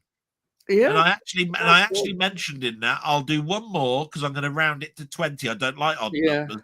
It's at 19 at the moment, right? If people want me to continue with something, I'll do it. It's just that what we don't like to see, anybody who is a YouTube person who does content, what we don't like is something negative that it doesn't explain in words what we did wrong. Yeah. You know what I mean? If there is a button that's got a thumbs up or a thumbs down or anything like this, and there's no wording behind it, then basically, how do we know what we did wrong? We learn nothing. Yeah. The nice thing is, I think the nicest thing a person can do is actually hit that button that says they didn't like it but follow it up with the reason I did that is because you're clickbait, or I don't like this because you made me believe that this was about this, but it wasn't. Or you got so many facts wrong in it. That and being as that I've been in the industry for 30 years and I know what I'm talking about. You need to not talk about this anymore because you don't know what you're talking about, right? All of that makes sense. It's when you get nothing back. So when somebody turns around and says, "Can you continue doing the Astroneer series because I like it?" The reason I like it is the reason I like it, and this is what Frank said. The reason I like it is I just find it very therapeutic, very therapeutic watching you fly around, right? I can just sit here going, "Oh, look at that! Look, it's great," and I can watch it with my girlfriend, and my girlfriend likes it, right? Now, of course, I want your girlfriend to like you. So, of course, I'll do another episode because it'll get your girlfriend round to your house. And, maybe you'll thank me because, you got married or something. Based on watching me play Astrometica or something. I might be invited to the wedding or something. All I'm saying is I'm going off in tangents. But I think everybody likes to feel that they've done something good for somebody. I mean, I'd love to be liked by 250 people at the same all together, but I'd be quite happy if I just made one person smile. I'd be equally as happy. Don't get me wrong. You know what I mean? So yes, Frank, I will be doing one more episode. Get that girlfriend round your house. There's another one is coming. There you are. Brilliant. Fantastic. Right. Let's carry on with the comments. Tony says, 8 carry-ons. I hadn't realised it was that many. I remember him in Khyber as one of the officers. Great scene where they're all having dinner and the residence is being bombed. They act as though nothing is happening. It is a brilliant scene, that, isn't it? The Carry On book talks about that scene all the time. And it was in the news. They showed him in his war regalia sitting around with all the bombs going on. But they also showed the scene where he first met Barbara Windsor. He's at the back of the bus. There's there's Kenneth Williams, and he's dressed up as the bus driver or whatever it is. And Barbara Windsor comes up with her tight tops. And they showed that. He was in a lot of when they told me that he was in 8 carry-ons, I went, really? I didn't know it was that many. And I've got the bloody book on Carry On.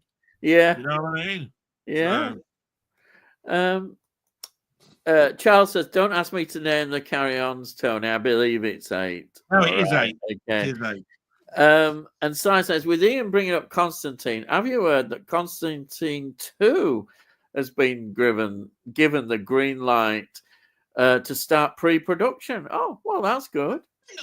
With Ian bringing up who was the bugger that bought it? I was the one who brought it. See what I mean? I get no respect on this channel at all. No respect whatsoever. It always goes to some other bastard who wasn't even thinking about it. Actually, this is interesting. I didn't know this though. Well, you're a big fan. Keanu and original director are signed up to it. Yeah. So that's good, isn't it? It's very good. Yeah. I'm only joking with you, Si, but it was me that brought it up, not him. Jesus, man. He didn't. I was the one who bought it, 30 quid or whatever it was. He didn't. He's bought this caution crap. You know what I mean? I've been buying all this other stuff here. It costs 30 quid. And he gets the bloody glory. What's going on about it? I have to have a rant and make him laugh. Need a good rant. It is my goal every week to make him laugh. And how quickly can I make him laugh? You certainly do, sir. It's good. Good stuff, lad. Charles Duncan says, according to YouTube, Tony Julian died yesterday. Oh, right. Okay. Thanks, Charles. I hadn't heard. Ty says, I'm going to watch Mulholland Drive for the first time at the Tyneside Cinema tomorrow afternoon. You'll enjoy that. Fantastic. Brilliant. Saul Smitherman, hello there. Has either of you seen The Order yet? It's on Prime, starring Jude Law. Yeah, you recommended it to me Yeah. And I've seen it. It's very good. Excellent. Yeah, I liked The Order, didn't I? Yeah. I turned around to you and I said I thought it was a pretty good. Yeah. And I sent it to you saying I think you'll like it. It was. It's well worth watching. Yeah, definitely.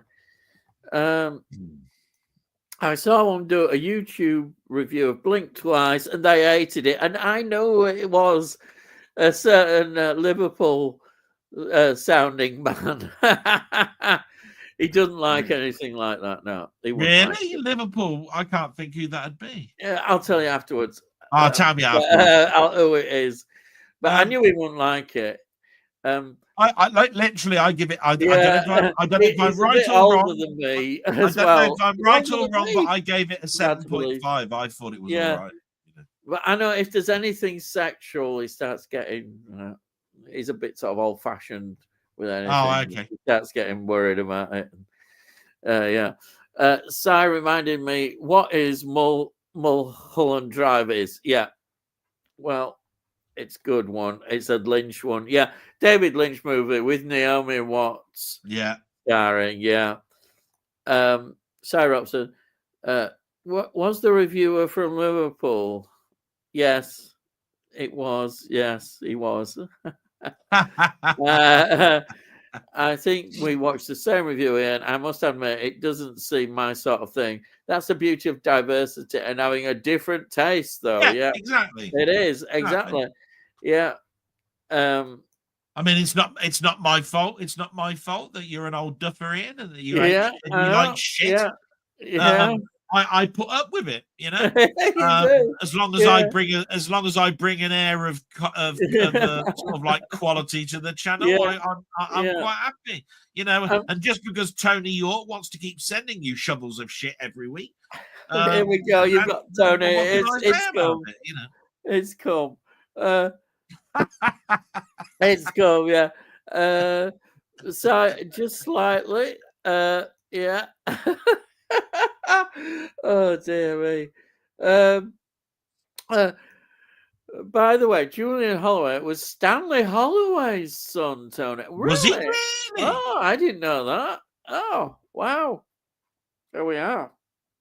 Wow. Saul Smitherman says the first two Rocky films are great. A lot of people do love the first two Rocky films. Very popular films. Tony York says, yes, Charles, I was fairly sure he was. I was trying to remember the name of the last film I saw Stanley in. I'll check. All right. And it was Wanted for Murder, 1946, with Eric Portman as a murderer. Stanley played a police sergeant. Oh, right. Really? He's got amazing knowledge of all these older films. Fantastic. Raging Bull is a great boxing film. Yeah, you see, De Niro in that is just fantastic. So you just know what he went through to do that film. He actually did put the weight on and then took the weight off. Great performance. Yeah, what can you say about De Niro? You see, I love that film. So it can't just be totally boxing films. Oh, but he was a real bastard in that film, wasn't he? His wife being crying out loud. What a paranoid. Absolutely. What a paranoid person. But that's the opposite side of Rocky, where Rocky was trying to go out with a girl and the girl was in two minds about it. Or he was a paranoid mess where he thought that she was so beautiful that he was punching above his weight and thought that every bloke, including his brother, was after his wife. Yeah, I mean, that's good. Yeah. So it's almost like the opposite side of the spectrum, you know. That's interesting. Yeah. That's true. Here we are. Rocket has a great soundtrack too, says Saul. Yeah. fight scenes in Raging Bull are beautifully shot. That's Yeah, what a lot of people I say. think it adds a lot that it was in. I Yeah. think it adds a lot that it was in black and white. It's so well thought of as Raging Bull. It's up there. There's a in black and white. You had all those old flash photographers with the bulbs. You know, the ones with the bulbs that you had to replace the bulbs with years ago. Yeah, the flash photography type stuff. You could almost hear the ping of the light of the bulb going. Do you know what I mean? Yeah. When they're doing the stuff. Rocky is really a lot of gloss. Yes, and it's gritty as but Rocky is set in the 70s and 80s where Raging Bull is a 50s. Yeah. Thing. Yeah. That's why you see all the old diners and the old Americans with the curbs and all of that sort of stuff. You could almost smell it was 50s. Yeah, you know what I mean, 40s, 50s. And De Niro, of course, is like, it's method acting, isn't he? Putting on the weight. Oh yeah, really getting in there and doing what he does, and he does it well. Whatever people may knock about method acting and all that kind of stuff, he does it well, doesn't he, De Niro? Oh Christ! You cannot knock him for his range of performance. I'm going to say this; it's almost like a rant, but he is. We are lucky to have him in our life. You're taking over my slot. Yeah, I'm going to say this. Robert De Niro is one of the greatest actors you'll ever see in your lifetime. And he's here, he's still alive. And okay, his career may not be quite as good now. It's maybe gone downhill a bit. But De Niro is one of the all-time great actors. Yeah. Really. You've got to say that. When he's gone, we'll really look back and miss him and say, look how good an actor he was, De Niro. Yeah, it's same with Pacino. Pacino and De Niro are going to be compared as actors. Yeah. It's we're lucky we've been living through them doing these films. Yeah. I think that's all. Anyway, I just thought I'd put that in. I like a lot of Stanley Holloway films. Titfield, Happy Breed. Oh yeah, and My Fair Lady. Oh yeah, of course he is in My Fair Lady. Yeah, My Fair Lady. But I haven't seen that for years, but I do remember My Fair Lady quite a bit. Yeah. Yes. Yeah. Are you going to watch Companion soon? It's available to stream. Is it? Ooh. Yeah, because we were talking about that last week. Yeah, Companion looks good. Yeah, write that one down. All right. You might be able to find it and download it. I don't have to write it. I don't know why I'm writing it down. I know full well that film. Bloody hell! It's like writing down. It's like writing down. What was that, Rocky? No, I don't need them. It's all right. Yeah. Let's have a look. Passport to Pimlico and Lavender Hill are my favourite Ealing comedies with him in. They're great films. Wonderful comedies. Absolutely wonderful. You can't argue with those films. Brilliant. I think it's harder to name a bad Ealing comedy. Yeah, it is. No, that's true. It's what a golden age of comedies that was. I always liked Hugh Grant in About a Boy. I've never seen that. I've heard. Yeah, he suddenly finds he's a dad or something, and long lost boy or something in it. Oh right. Tony says, watched John Collins in another early role recently, Seven Thieves, 1960, about a heist in a casino with Edward G. Robinson and Ron Steiger. Wow, she acted with so many great actors, didn't she? Yeah. Wow. I've not heard that. 1960 as well. Seven Thieves. You've reached quality with Joan Collins because, I mean, when you suddenly start appearing in blankety blank, that's it. Oh, Wasn't it? Or Celebrity Squares. You've made it when you're on blankety blank. That's it. Pinnacle. Man, some people might think that they don't like the stud and the bitch, but I quite like them. I think they're all right. They're considered not well thought of, but I think they're good British films. Uh, Brent I Walker still films. remember all the furore about the bitch. I have to Oh say, yeah, oh yeah. I mean, they wouldn't have that nowadays, would there? As a because title? Can you when imagine? you first got your video recorder, and there was no such thing as Blockbusters, and there was just the odd video store. The bitch was Yeah, there. It was one of them early ones, that you could watch. yeah, There was very yeah. few pickings. I Jaws was remember the there. early The bitch ones. was there. Yeah. You know that sort of thing. They were very seedy, as I remember the Oh yeah, early yeah, ones. yeah, yeah, Oh crikey, yeah, darkened rooms, and you had them all in different sections, and you had the dirty porn section, and it was all there, and then you had action, comedy, and it was really seedy, and there yeah. It was no was. certificates, absolutely no certificates. That was well before that came in, and it was a great time, that early time, freedom. They could put anything out. uh, Tony says, I ordered that Supernatural DVD, and after seeing your unboxing, it looks to have a great cast of characters of the time it is. It's the BBC doing such a good job, and they were able to attract a lot of great actors to do these. You see, You know, this is where I have to say, Tony, don't want to be nasty or anything, but sod off, right? See, there was 2 copies. He bought one, you bought the other, left me with bugger all, right? How you am I can't supposed to get these things if you look. two are You can bloody talking to each other like you're doing? go on Amazon, and you can get a copy.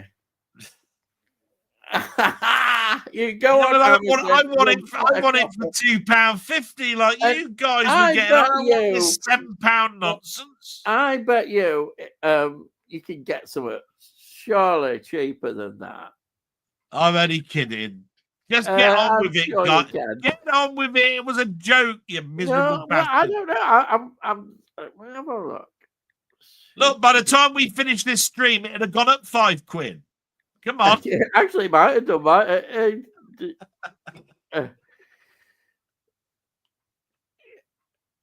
Here we are. Oh no, it's all that other blooming American series. No, I don't like that. That blooming American. You get on with the It's next down. bloody. Oh, perhaps it has sold out. Oh my god! Yeah, because you 2 bastards got on, didn't you? It's not come up at all. Okay, we'll go off there. I never followed that American series. It was massive. They did. I don't know. I watched Loads of it. Yeah. Supernatural went on too long. That's the problem with Supernatural, right? But I did watch it for about 5 or 6 seasons, but then it got samey. Yeah. Tony, the Titfield Thunderbolt is my favourite Ealing, as I'm a train fan. Yep.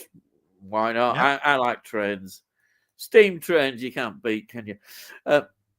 That's one I haven't seen for many years, Frank. Would have been on TV. Hey, there was a joke on radio this afternoon on the drive home, right? They were talking about that news story where a cat got onto a train and it went from, I don't know, it went from like Manchester to Newcastle or something, right? And because it's a celebrity now, they've given it a ticket so that it can go on any train in the country, right? and go from one place to the other. Somebody turned around and said, I suppose it's going to travel now by Interkitty. Oh God. Oh no. Yeah. All right. Okay. This is the shit I have to put up with on my car radio on the drive home. Andy, happy Wednesday, lads. Question: if we get another James Bond film, should it be set in the past or present day? I think going back to the 60s style would be an interesting idea. Mix it up a bit. No, that I've heard that mentioned before. People on about that. I suspect. I don't think it will happen. Doing that as 60s style, it's the sort of thing that a lot of fans would talk about and like. But would they go ahead and do that? I don't think they would. But I'd like to. I know what you mean. After Daniel Craig era, I'd like to see a better Bond. Definitely, something back to the more Sean Connery era. This is the thing. There's so many different ways of looking at Bond. I mean, I could spend the whole. I could spend the whole episode talking about it. It's just that Ian Fleming brought out a series of books, and the last book was actually, I think it was the after a view to a kill. The next book, The Living Daylights, I think it was. That was the last named Ian Fleming book. Every film you've seen after that has been not Ian Fleming, and it's not got the right title or anything like that, right? Where do you go with Bond? Because to me, Bond was more about the theme song than it was about the actual film. Later on, I look back at it now, and its legacy is its music rather than the actual films themselves. And yet, when I was there as a kid, it was all about the film. I couldn't give a shit about music and all that sort of stuff. I wanted to be Bond. I wanted to be in the DB, car. I wanted the ejector seat. I wanted all of that sort of stuff, right? And it's funny, as you get older, the legacy of Bond is either an intertwined everything, or there's one thing that you stick upon. And for me, the one thing I stick upon is the music. John Barry, all of the title sequences and the main theme, they stick out more than the film. Because I mean, if I've seen one nuclear submarine, I've seen them all. You know what I mean? It's like they all meld into a bit of a mess. Do you know what I mean? So when you've got to the end and you know that in the last film, pretty much he's dead. Yeah. You think, where can you go? And they're always now talking about continuing the film's legacy. How about doing all of the books again, but doing them as mini films, that are on TV, like getting a different interpretation of Diamonds Are Forever or whatever it is. Do you know what I mean? But not doing it on the big. It's had its day on the cinema, right? We've moved on from that style of espionage and all of that sort of stuff, because we've had the diehards now and everything else that's more gritty, and all of and swordfishes and all of that sort of stuff. So why not now do the quintessential Ian Fleming book as it was written in the book, rather than what they could only get away with in the 60s? It'd be really good if they went back to Dr. No and did it as it was intended in the book, with no worries about racism and woke and all of that sort of stuff, and do it on a smaller screen. All I would say, that's not going to happen in the present moment. But what I'm saying is that's thinking outside the box. Yeah. But it could. No, your idea is not bad at all. But it's not at the right time. No. 10 years from now, people might say, "Hey, yeah, that's a good idea." And, I mean, they didn't do one film like the book. Yeah. If you read the book, you'd go, "What a bastard that Bond was." Yeah. Well, a lot because he wasn't a likable guy. A lot of people don't like Sean Connery's interpretation of Bond, and he's probably more nearer the original Bond because of his character, the way he is, treating women, the way he just is. He's not like Roger Moore at all. A very different Bond. I think it's who you brought up with. For me, of course, I love Sean Connery as Bond because I was brought up with him. But a lot of people love Roger Moore because they were brought up with Roger Moore. Because I'm 25 years younger than you, Ian. I tended to find what you laughing at, right? Because I'm 25 years younger than you. It's all like it's in disbelief with you. Because I'm 25 years younger than Yeah. you. You're I must saying I'm admit, an old git now. it was sort of like Roger Yeah. Moore and everything. And you're a young old git. You know, Yeah. Yeah. A young old git, I think. That's the better. Yeah. Tony says it's the Thriller series is great, Dale. I have it on DVD for a long time. Didn't know they were missing yeah, it was Denny that episodes. told me. It was Denny that told me. Even if you Yeah. bought that, there are missing episodes. It might, might be worth researching. I think he said they had to bring out another disc when they Yeah. found them. Yeah. Oh, and this is exactly what you said. Mine's for sale for £149. I know it's a hell of a lot of money. It's just... What was that? £1.49? Did you say? Yeah. Yeah, I'll buy it off you. £1.49. Yeah, it's sold, mate.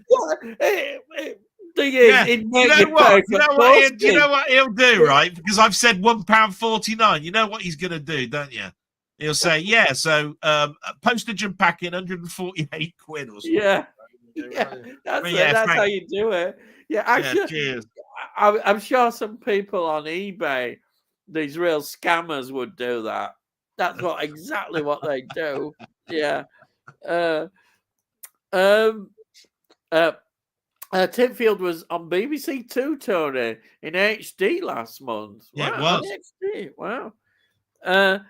Seeing as it's you, I'll make a reduction to £149, free delivery. Oh, yeah, there you are. Tony, thank you so much. That's really nice of you. Yeah, cheers. Yeah. Tony says, I have it on disc, Charles. I'll give it a rewatch sometime. Yeah. I never get sick of it, Tony. Well, that's a great thing. Yeah. Tony says, I watched another Rod Steiger film, Across the Bridge, 1957. He's a crooked businessman trying to flee to Mexico from the US. Bernard Lee is a British police inspector on his trail. Bernard Lee, he was in all sorts before Bond. Bernard Lee, yeah. Oh, pops up everywhere. Stephen Taylor, hello. Good evening, Ian and Del. Are you interested in the Oscars in a couple of weeks? Anora is the favourite to win Best Film. Hopefully it will. I must admit, I don't go mad over the Oscars. Maybe when I was younger a little bit, but they always, I don't know, I don't get the excitement from them. I'm sure they used to be more exciting. A lot of things used to have more controversial things and what have you. Now it's, and I don't know if the categories have gone strange where it says, you don't have Best Actress and Best Actor anymore. I don't know if they've gone silly with all that when you've got to have that. You've got to have Best Actress and Best Actor. I don't know. But Anora, what a film. Love it. That's all I've got to say, really. Yeah. What am I going to say about that? I tell you what. I like the Oscars like you when I was a kiddie. When I was younger. When I was going to the cinema every week, I watched the Oscars, right? Yeah. But even now, and I can say this wholeheartedly, the thing I look forward to in the Oscars is the in memoriam, the actors we have lost, right?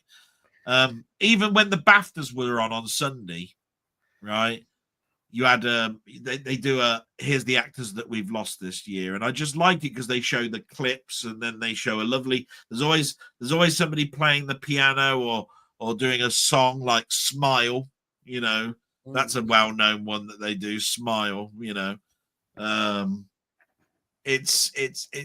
I've always liked that. But I don't look at the Oscars as selling film. The Oscars is always about patting the backs of the rich, the movie moguls and the actors and actresses to show respect that what you did in that film was good, right? It's not about it's only partially selling a film because you only really get the benefit of an Oscar when they're trying to sell it on sell through, and it's got this won 9 Oscars, right? Right. Just by watching the Oscar ceremony doesn't make me want to go and watch the film. Every time I've watched the Oscars, and it's got here's the nominations and these are the films, it's never made me go, oh, I'll have to go and watch that film now that it's been named 15 times during this ceremony. I've never been that enamored. I've always known about the films before I've got into the Oscars. So it's never sold a film to me. Has it sold a film to you, Ian? No. It's never sold a film to me. No. And do you think nowadays I'm more interested in the Cannes Film Festival than yes, I am. yeah. Do you think nowadays really there's a shift away from the studios, isn't there? Basically, it's more independent or companies like A24. Why is it when I'm watching the Oscars that I don't get to see the committee that brought out these films for nomination? Right, it's supposed to be transparent, right? Yeah. You know, I've heard later on, that Will Smith was one on the committee, and I only heard about him being on the committee because he got banned from the Oscar ceremony after he slapped somebody, punched the lights out of that comedian that was on the stage, right? Yeah. But what I'm trying to get at is without knowing that I didn't know that he was even a committee person, right? Yeah. I look at the committee as being those people with white beards that look a bit like you. Yeah, thank you. It's stuffy, full of compliments. All that sort of stuff. Smell of fish. You know what I mean? Anyway, here's your joke now, Tony says. Look, I prefer marmalade to jam. Oh, here we go. There you are. Yeah. Sai says, Honora is my film of 2024. Well, it's well thought. I thought it was a good film as well. I really enjoyed it. It wasn't my film of 2024, but I thought it was really good. Marmalade did some great records, Frank says. There you are. I found them a bit sticky. I found them a bit sticky, to be quite honest. Yeah, raspberry jam. Do you prefer strawberry or raspberry? Yeah.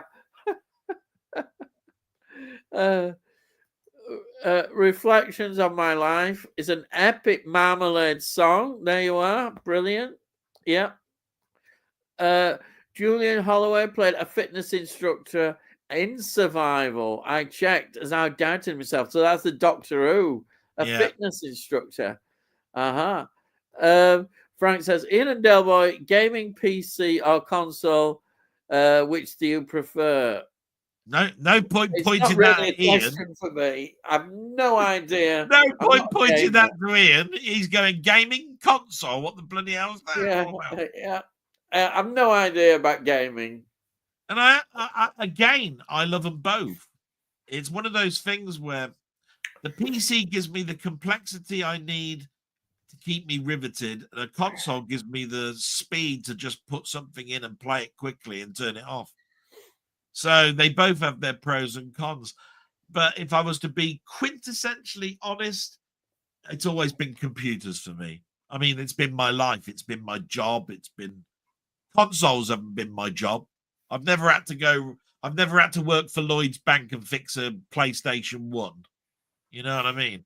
It's all been about PCs and stuff. So I'd say gaming PC for me. There you are. Next.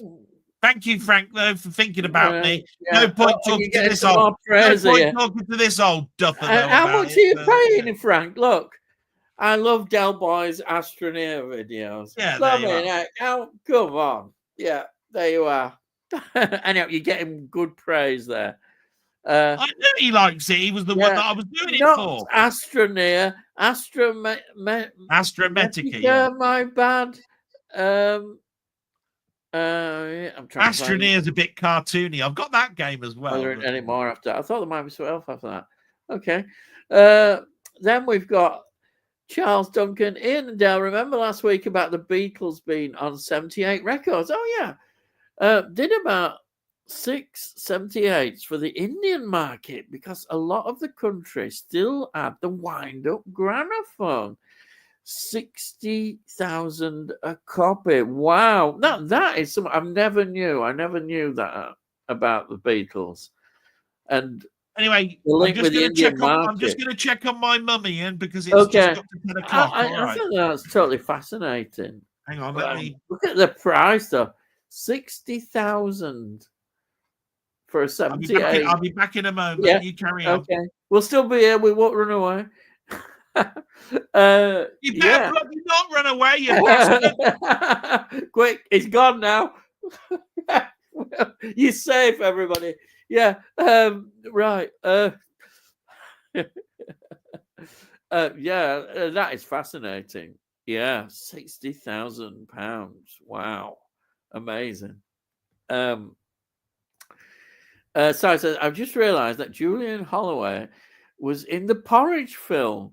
He was one of the captain of the celebrity football team. Oh, do you know? God, I haven't seen Porridge film for ages. Really? Wow. Yeah. Yeah. And Charles says, yes, Si, that's right. Wow.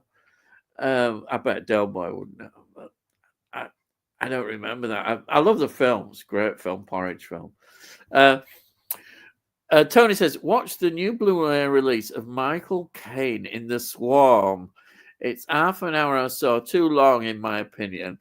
Some critical lines in it that are supposed to be serious, comical lines. Sorry, as a critical one, same thing. Comical lines in it are supposed to be. Yeah, I've heard people say that it's a very unintentionally funny film. And it was one that Michael Caine did for the money. Did you hear a voice going on? He's probably coming out now. Oh, look, I've got a steel book of it. Oh, here's my steel book. Look, here it is, my steel book. Yeah, there it is. Yeah, it's amazing. You know, a film that he probably won't watch now for years and years. They're all there hiding away those steel books. Yeah.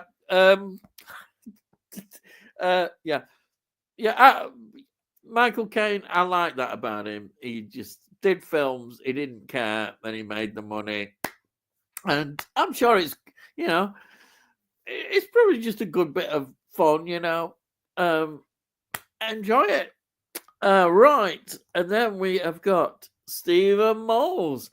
Ian and Delboy and everyone in the chat just got back from my mates after having a 4-day marathon of watching movies, drinking and eating. Wow. I don't want to say a 4-day marathon. Wow. Drinking and eating as well. That sounds good. I wonder what you was eating. What sort of things were you eating? Yes, I bet it wasn't carrot sticks and salad.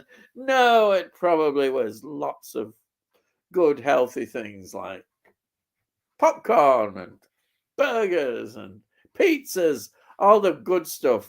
None of this blooming vegetable rubbish or salad rubbish. Let's get some proper food. Proper food. Get those burgers. Yes, that's what we need. More burgers. Yeah. Oh, Yorkshire puddings. Yorkshire puddings and burgers. Big, giant Yorkshire puddings. Let's have loads of them as well. Could eat loads of Yorkshire puddings, yeah. Sarah says, Steve Moles, what movies did you binge? Oh, so hopefully we'll find out. Sarah says, a lot of 80s horror and action movies. Wow. I bet you had a great time. Especially with the horror. 80s horror. Great. Fantastic. Sarah Robson, cool. Steve Wells, Sarah Robson, about 40 movies. Absolutely fantastic. As Sarah says, wow, that is a hell of a lot. Mathematics here. Yep. 10 films a day. Yeah. 10 films a day. You must have started early and finished late. Yeah. Well, why not? If you can do it, I would. Yeah. The great thing is, if you've got a toilet break, you should just freeze the thing and then just go to the toilet and then go back. You know, that's one good thing. You don't miss out on one of those marathons. Right, Yeah. sod Yeah. all that. Sod all that. Right, The Swarm. I heard The Swarm. Oh God, Jerry here Goldsmith we are. score. Go on. Go on Jerry then. Goldsmith score. Right now, I'm interested. Is that out? Is that a new pressing? I haven't seen or heard of that. I would buy The Swarm.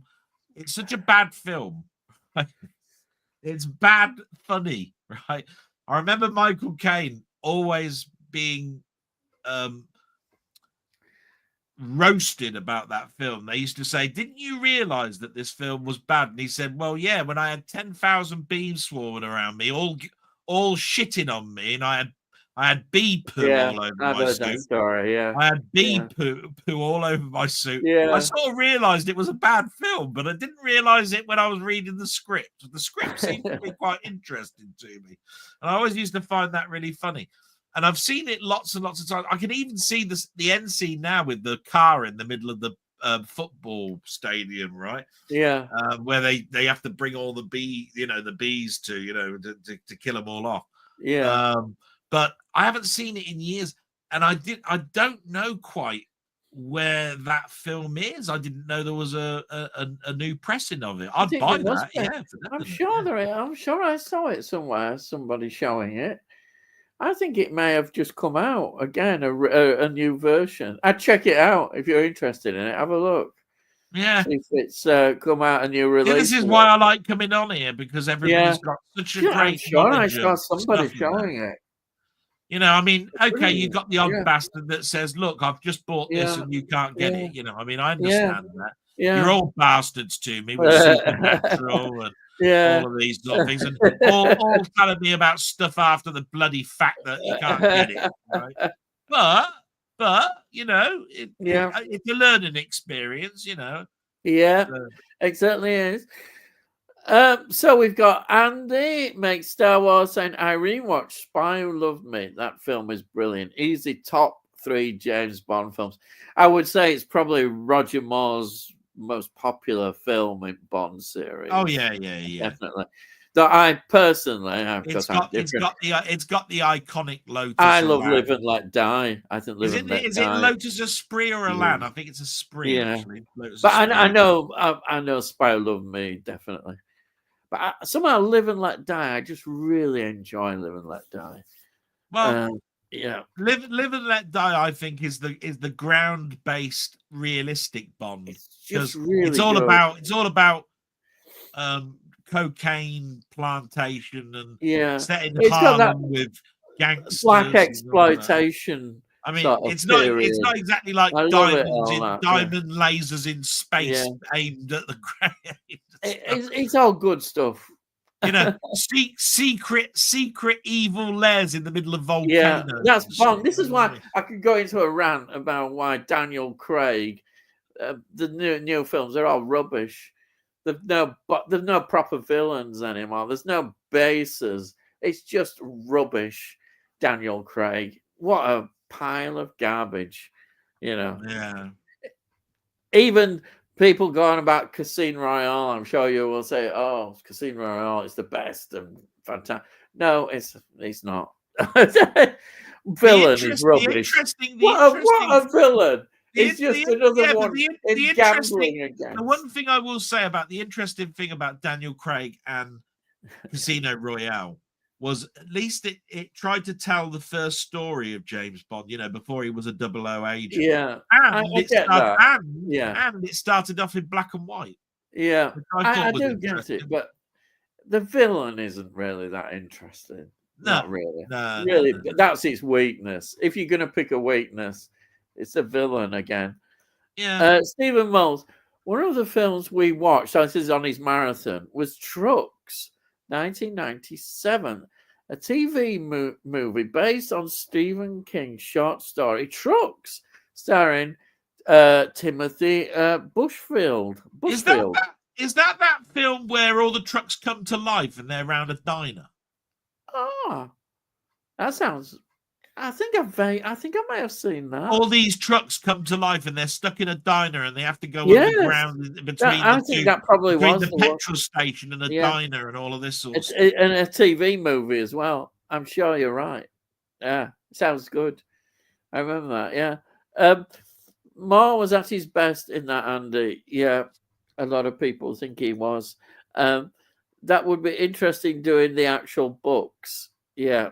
Um, Cy Robson, unpopular opinion. I think Timothy Dalton was a good James Bond. No, I don't think it's unpopular. A lot of people enjoy his two films. They really quite like him. I'll tell you what my take of that is.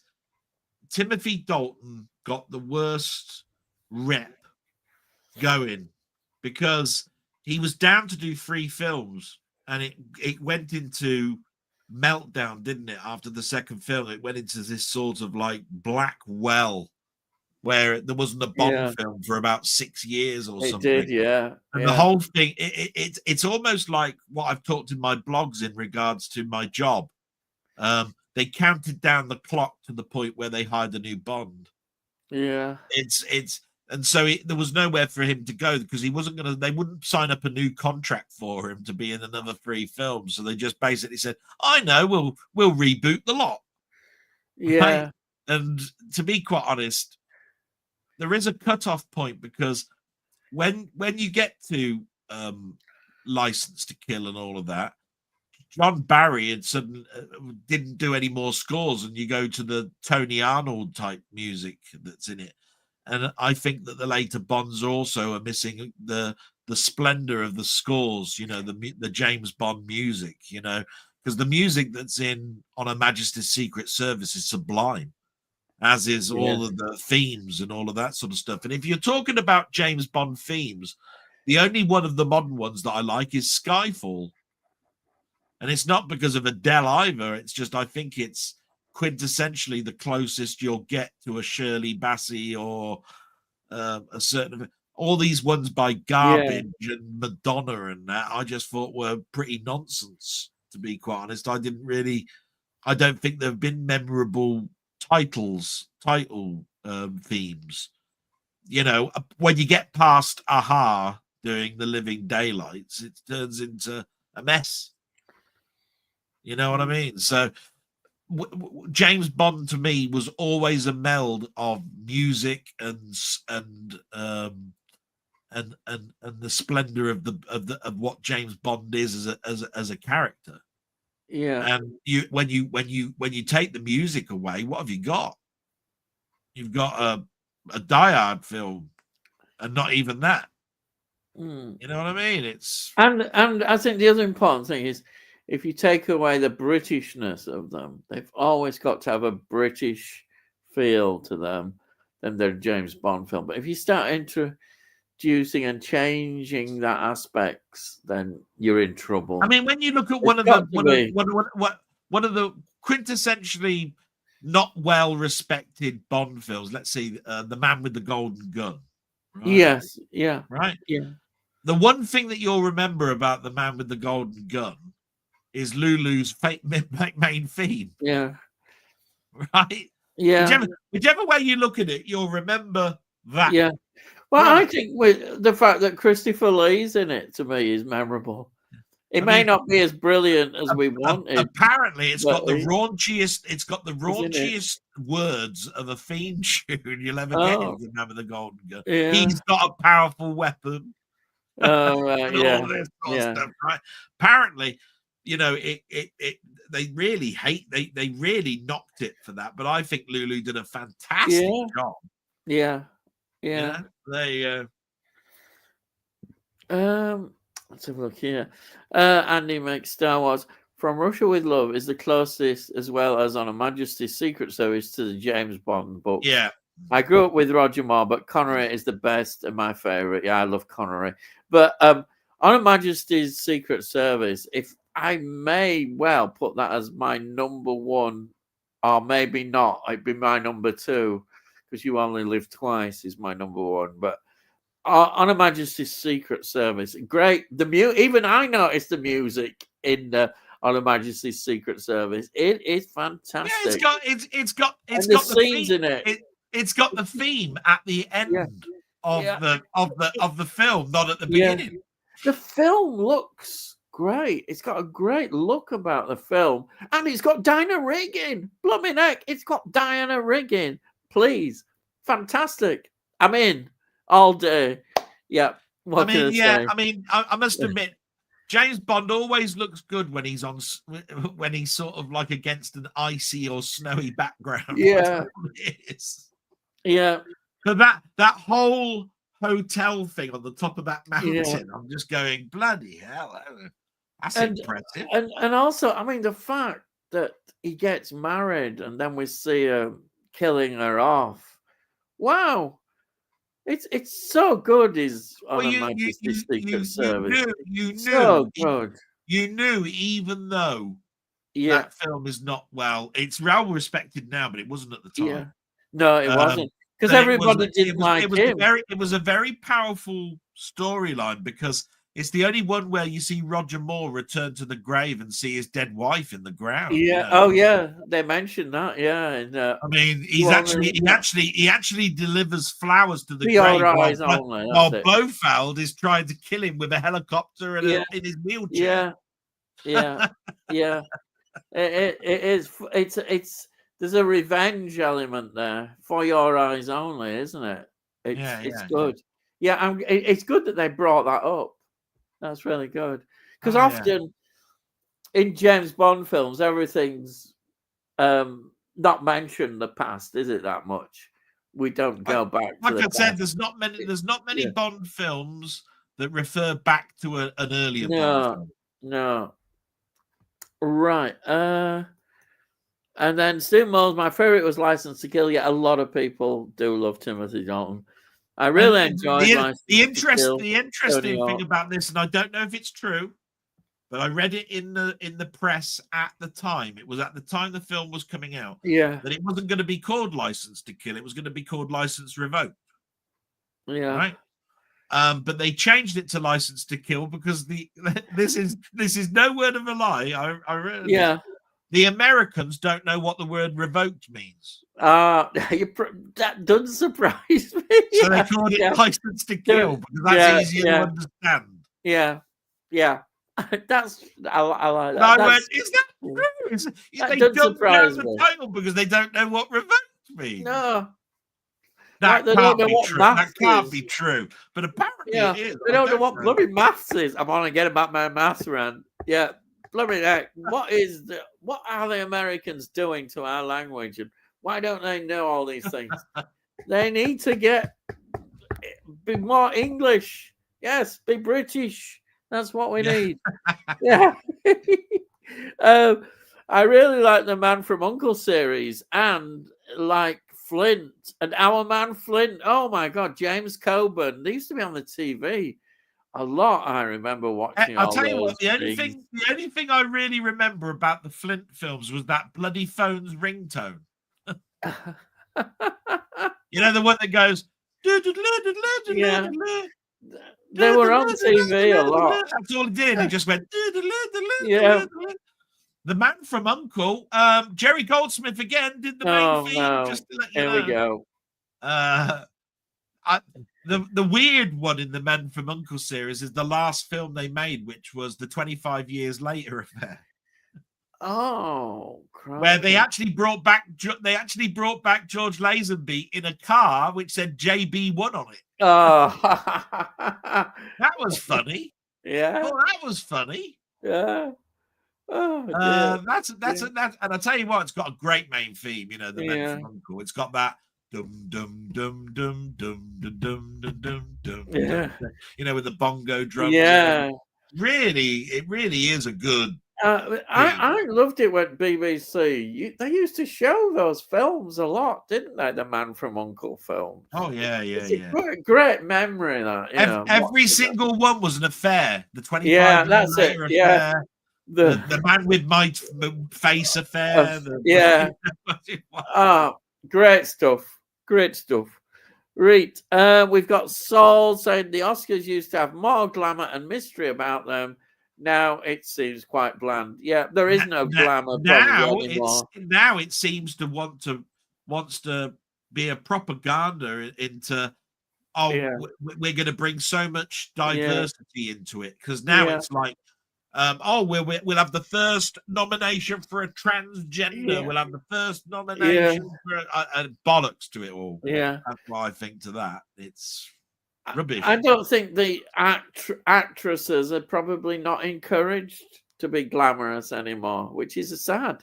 I said, people think, oh, he's a right old sexist sod or something like that. But you know, if you don't, Hollywood and actresses, it's glamour. It should be. Okay, the films may not be that, but they try and de-glamorize it, if you want to put it in that way.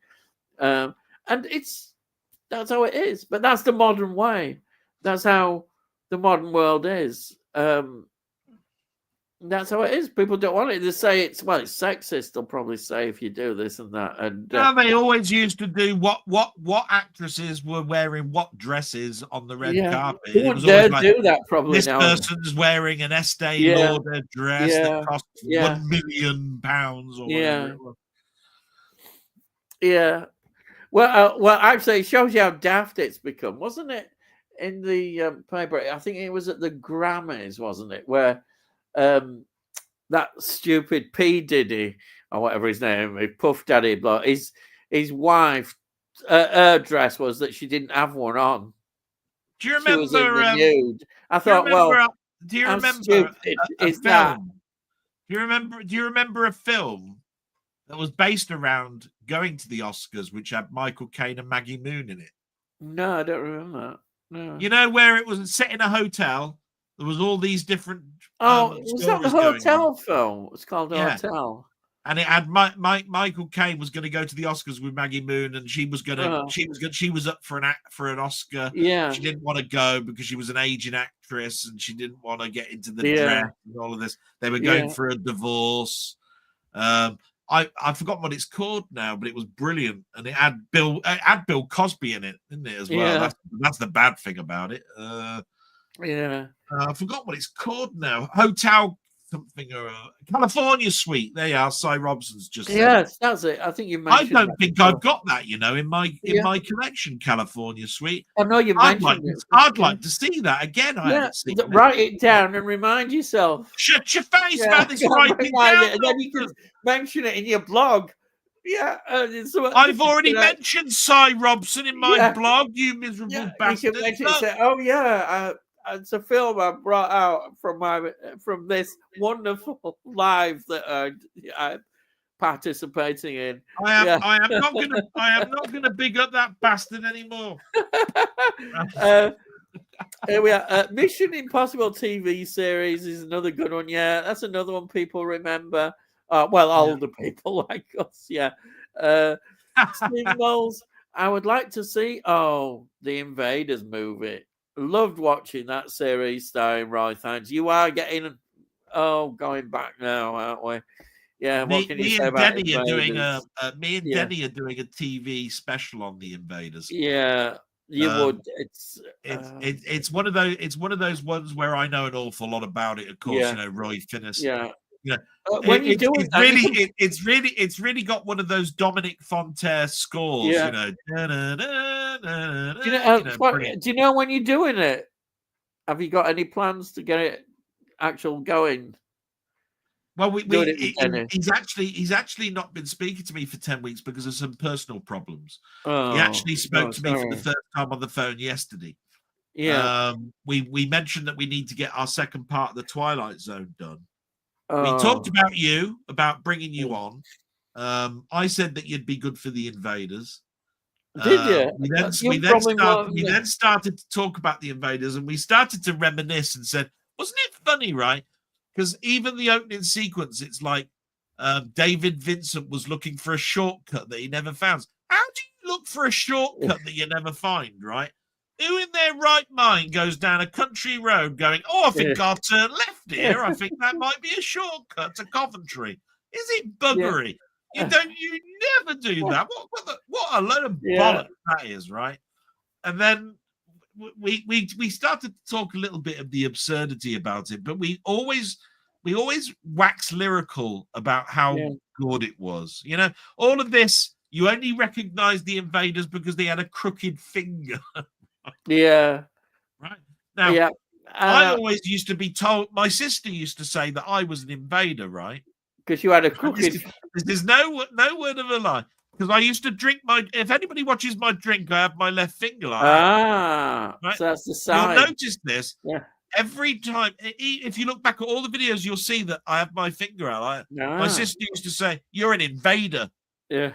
You weren't born from mum and dad. You were rented or something." Right? She used to be quite cruel to me, my sister. Oh. But the Invaders, yeah, was great. It had that 50s look for the flying saucer and Yeah. everything. And I love the fact that it was done in acts. Yeah. You don't see that anymore. Act 1, Act 2, and Act 3, and then epilogue at the end, right? I must admit, I didn't see that many episodes of it. We thought you would. I wish I had have done, but I never saw that many. I've seen a few more on possibly YouTube or things like that. When I saw the Invaders, the first thing I recognized about it was A, the music, right? B, the over the top voice that that introduced the actual show, right? Yeah. And the third one was, and I'll never forget it, it's a Quinn Martin production.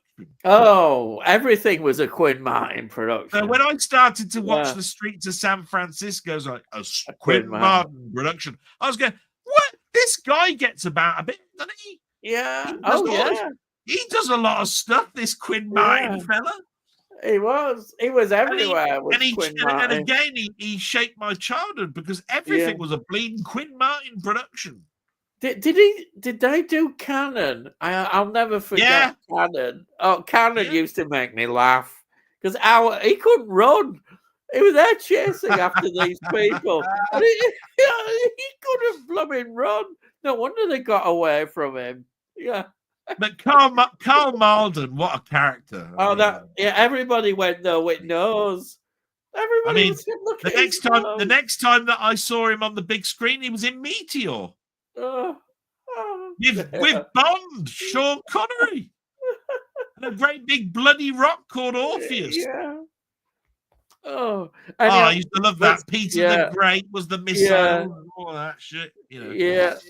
So you're going to be doing one of them with Danny. We are doing the Invaders. Yeah.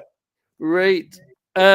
Charles Duncan, Ian, and you are an old bugger like me about the Oscars. Don't know half these actors on the TV now.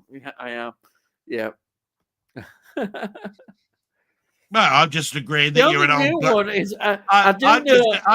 I'm just agreeing you're an old bugger. That's all I'm saying about that. Anya Taylor-Joy is perhaps the newest actress I know. Mia Goth. Those two. They're the ones I know. Mia Goth, because I like Mia Goth. Paul Hogan on the Oscars was funny. If you haven't seen it, check it out on here. Oh, yeah, of course. There's I won't go into that, but there's been a lot of, controversy about Crocodile Dundee. Tony Hawk, I remember watching Invader series on TV. I think it was in the Channel 4 sci-fi slot on Sunday afternoons. Right. BBC, I think BBC Two showed it in the whole of the 2 seasons in one slot, I think. Francis, I like the Invaders, but the ending was so bad. It needed a proper ending. It never got a proper ending, and then Scott Bakula did a mini series, which was atrocious. Now absolutely atrocious. This is my favorite coming up, getting a mention. Land of the Giants, yes, I love London, and Time Tunnel, yes, were good as well. They were brilliant. I'm more in favor of them than Invaders. I loved those. Yeah, they were brilliant. The Invaders shitted all over those too. No, Invaders. What? These were masterpieces. Yeah, even though my criticism of Time Tunnel is they didn't really go back that far half at time or into the future that much. They had all that time tunnel. They could have gone all over the place and into the future more. In other words, it was shit. They didn't. Why? And then Land of the Giants. Oh, Lana, what a series! You Bloody hell, cannot get anything or better than that. Honey, What a I Shrunk the series. Kids for TV. It was just brilliant. I loved it. Even And the even comics. I Even even bought Doctor blooming comics of it. even Doctor Who got into the act of Land of the Giants. I know it did. The Um, 3-part Land story. of the Giants for me was really weird because it was all because what I didn't know, it was all set in the same bleeding garden. There was a crime going on, and each episode was intertwined with this crime that was going on in this garden. I just wish it hadn't have been cancelled. They were just developing all sorts of stories and ideas, and it got cancelled. I'd love to have seen a lot more. I must admit, I'm turning around and saying it was awful, right? But actually, I mean, I've got them on DVD, so I can't really say.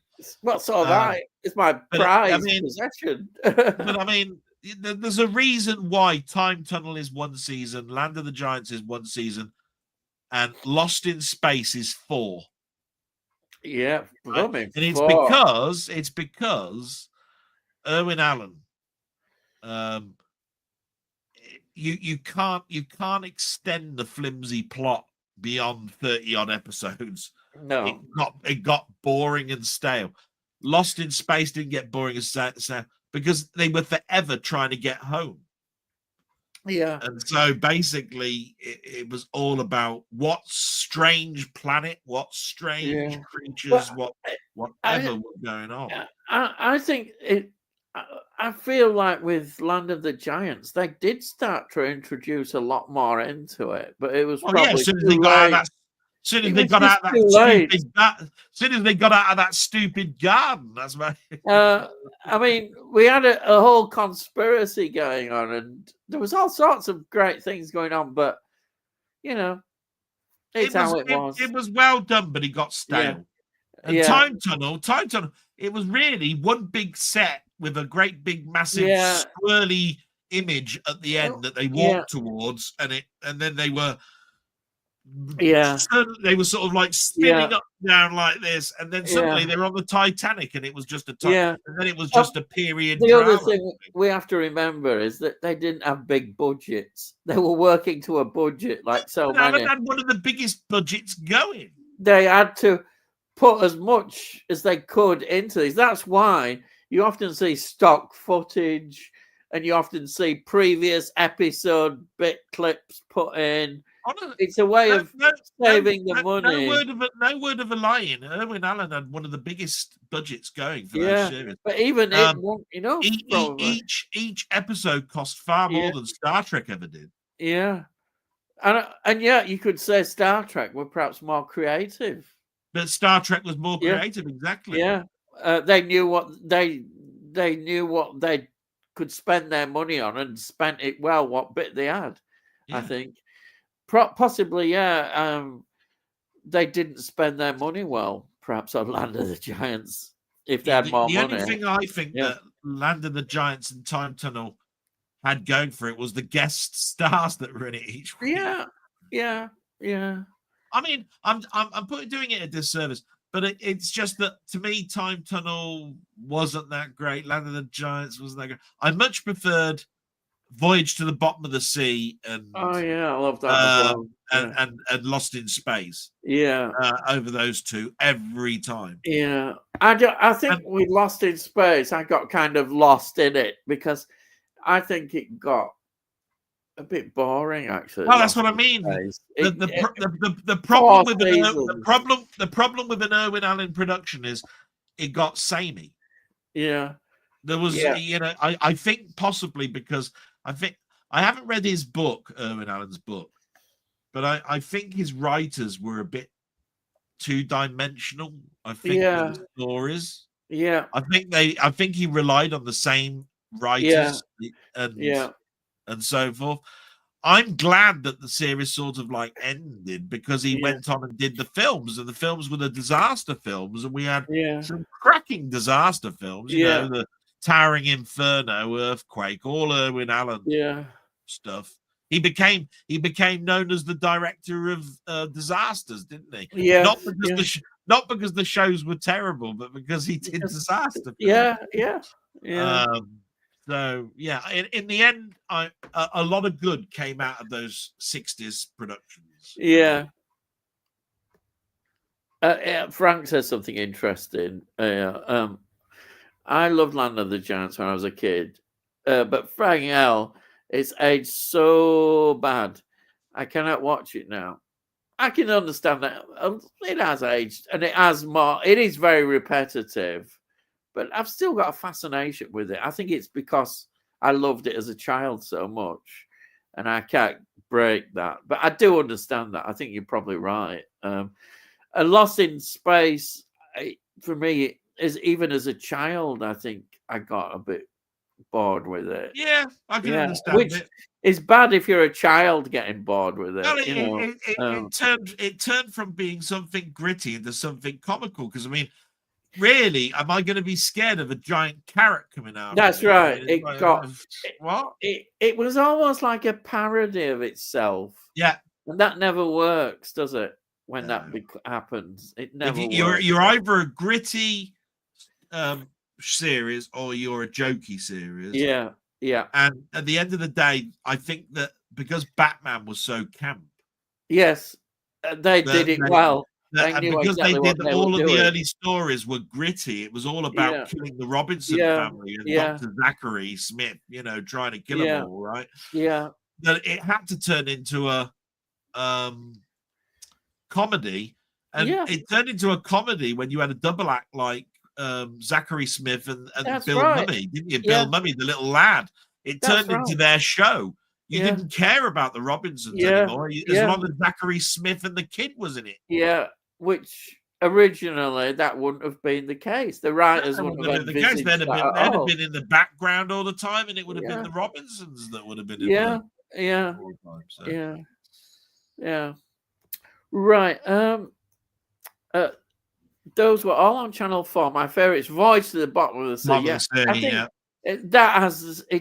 That resonates a lot of Voyage to the Bottom of the Sea because I just remember it on the TV. Well, that was my live action. That was my live action Stingray. Yeah, I just loved it. And I loved Stingray. And Richard Basart and what's his name? The other. He was in quite a few things, but yeah, I love the Monster of the Week stories they had, and they had a good sci-fi elements in it and monsters, and it was great.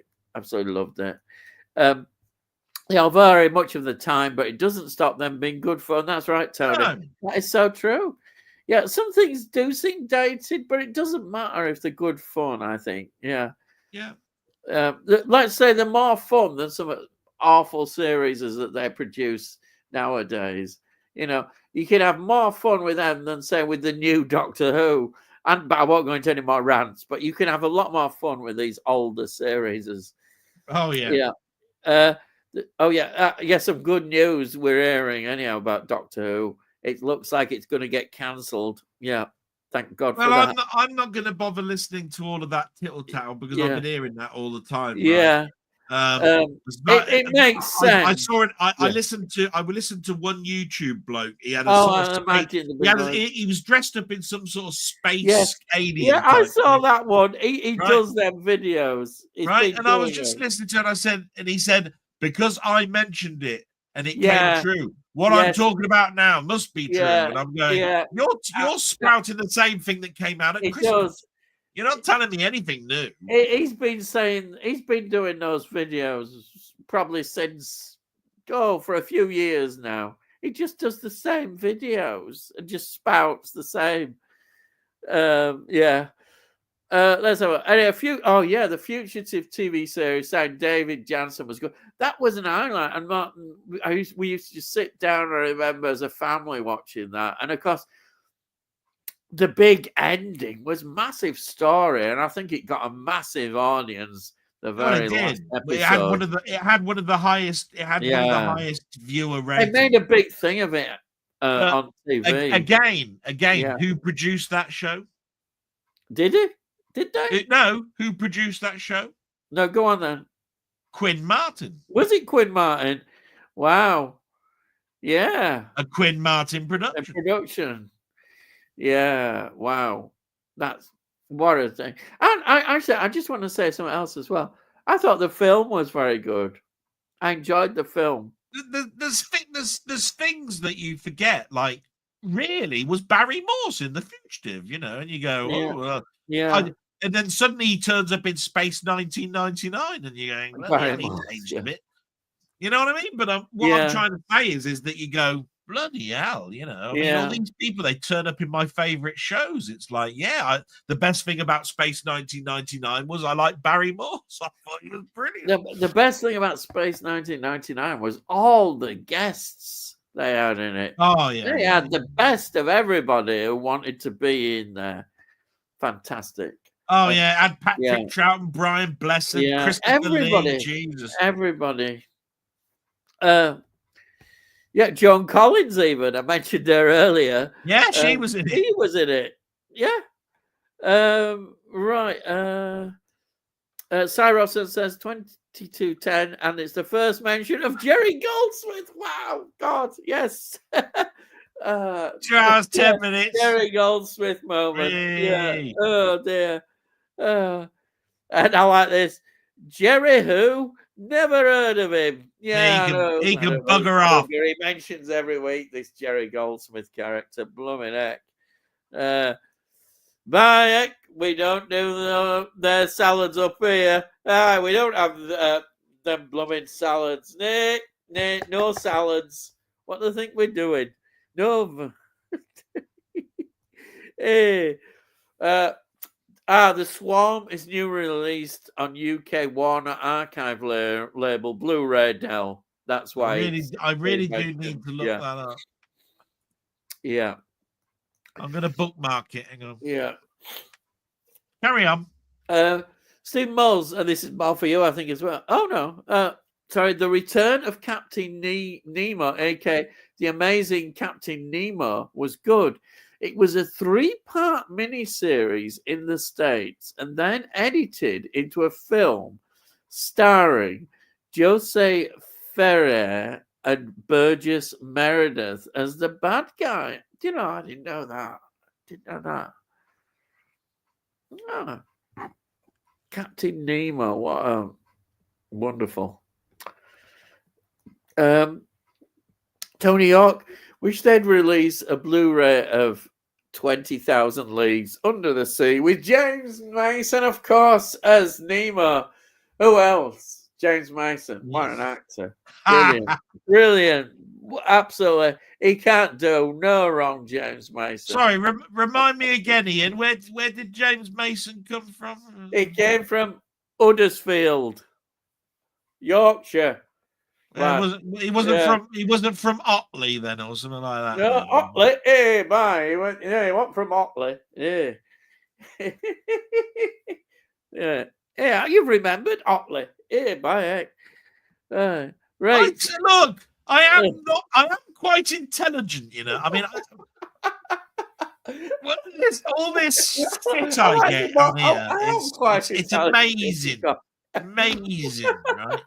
I mean, I know my shortcomings, right? But I do remember things that people say. Yeah, you haven't quite gone totally senile yet, like me, but yeah. Good God, man. I don't remember. Oh, yeah. Right. Steve Moss. Loads of pizzas and burgers and crisps and sweets. You know the good things for your health. Yes, certainly. I think that's one about his film marathon. Yeah. I was away when you were talking about that. Apparently, he did 40 films. That's right. 4 days. Yeah. And that's exactly what you need. You don't need any of that other rubbish. This is the stuff that you need. Yeah. Charles Duncan. Ian, knowing that you like the Daleks, have you picked up a copy of Doctor Who Daleks, The Ultimate Guide? Brilliant magazine book. It's expensive. £20 of great pictures in start to finish. I haven't seen that. It is expensive. Is it published by Doctor Who magazine? I wonder. Possibly, or it could be Yeah, D. I It could be gave that. up on It could be Doctor that Who company magazine. DK. It could be that company DK, whatever it is. Yeah, You know what I mean? that is quite expensive. It would have to be They good. did a Cyberman one once, and it was bloody Yeah, expensive. yeah. I tell I you what, gave up with the Doctor Who best thing about magazine. the best thing Yeah, about the Cyberman book was not only did they show future concept art of what the Cybermen would look like, but they did this timeline. And it was quite yeah, interesting to know where Patrick Troughton was on this timeline because he had no end of Cyberman stories. Did Patrick yeah, Troughton? He was here and down here. yeah, It was like, oh bloody hell, he didn't half see some changes, didn't yeah. he? Now here's our question here. We started the marathon around 7 a.m. on each day. Wow. Well, you'd have to start early. Yeah. 7 But, a.m. yeah. Jesus. So I bet you didn't get much sleep then, did Gonna you? say, Yeah. I mean, it's 7 a.m. Frasier's on. No, you wouldn't watch me catching anything. Oh dear. then There we go. then it's Cheers, Yeah. and then it's. Yeah. I'm just thinking about. I'm just saying what's on Channel 4. Don't worry, I'm only joking. Joe says, I got that magazine book, Charles, about the Daleks. It's good. Oh, right. Oh. I own both Blu-ray collections of steelbooks of Doctor Who and the Daleks and a Dalek Invasion. Yeah, you're not going to believe this, but I actually have the steelbooks of both of them, and I don't buy steelbooks that often, but I did for them for some reason. Anyhow, I'm sure somebody else has got the steelbooks. That would be a shock. Shut your face. It would be a real shock, wouldn't it? I'll tell you what. I went mad when those came out. I'll explain Did why. you? Oh. Right. They brought them out on steelbook. Then I found out they brought them up in a sort of like steelbook, but with a sort of like harder casing. All right. Yeah. Right. And they brought out one with a record set, which had the soundtrack in a vinyl. Oh wow! Right I bet that was expensive. Right. Well, I mean, that would have been. So I bought all three. Yes. The first one. Yeah. And the only thing I'm missing is the soundtrack one of the second one. You know, the Dalek Invasion of Earth 2150. And that means I've got the steelbooks 3 times. Of the first one, and I've got the steelbook twice of the second one. And when you got to the soundtrack one, it was 50 odd quid or something. Yeah. Wow. Wow. So I spent over about 150 quid on the first film, and around about £100 on the second one. Oh. I think the second one's the better film. It has the better effects. Yeah, it's the better. I think even Peter Cushing's performance, I think, is better. Wow, doesn't it look silly? The TARDIS inside on the first one with all them wires all floating about and shit. Yeah, it looks like there's been an explosion in the BT factory in the British Telecom tower or something, doesn't it? And they call him Doctor Who, don't they? Yeah, they actually call him Doctor Who. I don't think they knew where to go with that one. No, first one. No. I think Peter Cushing looked at it and said later on, it was a weird thing for him to do, but he looks back at it as a very fondness in his career because so many children came up to him later on. Yes, exactly. And that he was such a nice man. Looked at him as a sort of a granddad thing, especially when you've done so much horror. Yeah, years, you know? He was loved. I think Peter Cushing is one of the most loved actors. Everybody loved Peter Cushing and wanted to work with him. You can understand why. Yeah, so good.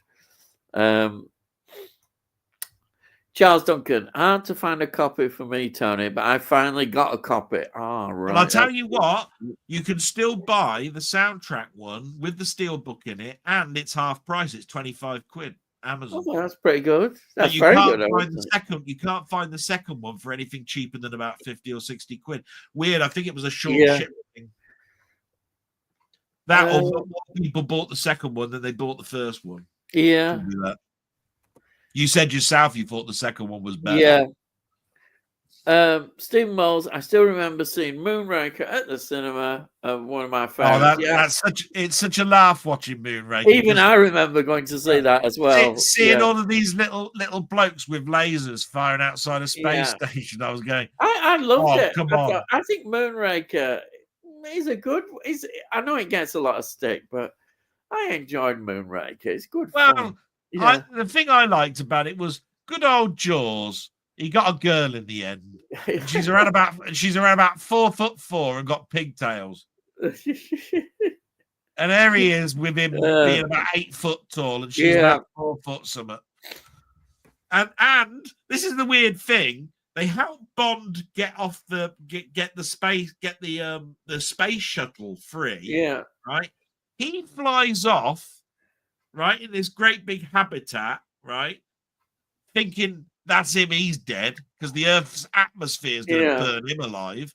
And you hear on the radio, we've just picked up some big bloke called Jaws and this woman, and they're both alive. I was going, how the hell do you survive that? It's got no parachutes. It must have been traveling towards the Earth at something like 6,000 miles an hour, and they survived.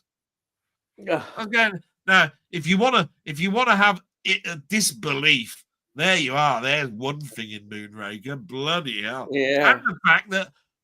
And the fact I think we've got around about 4 space shuttles ever built. There was about 55 of these things floating around in space at one point in Moonraker. Where the friggin'... Why haven't we been on the moon? We've got 55 bleeding shuttles out there. Look, Christ, now.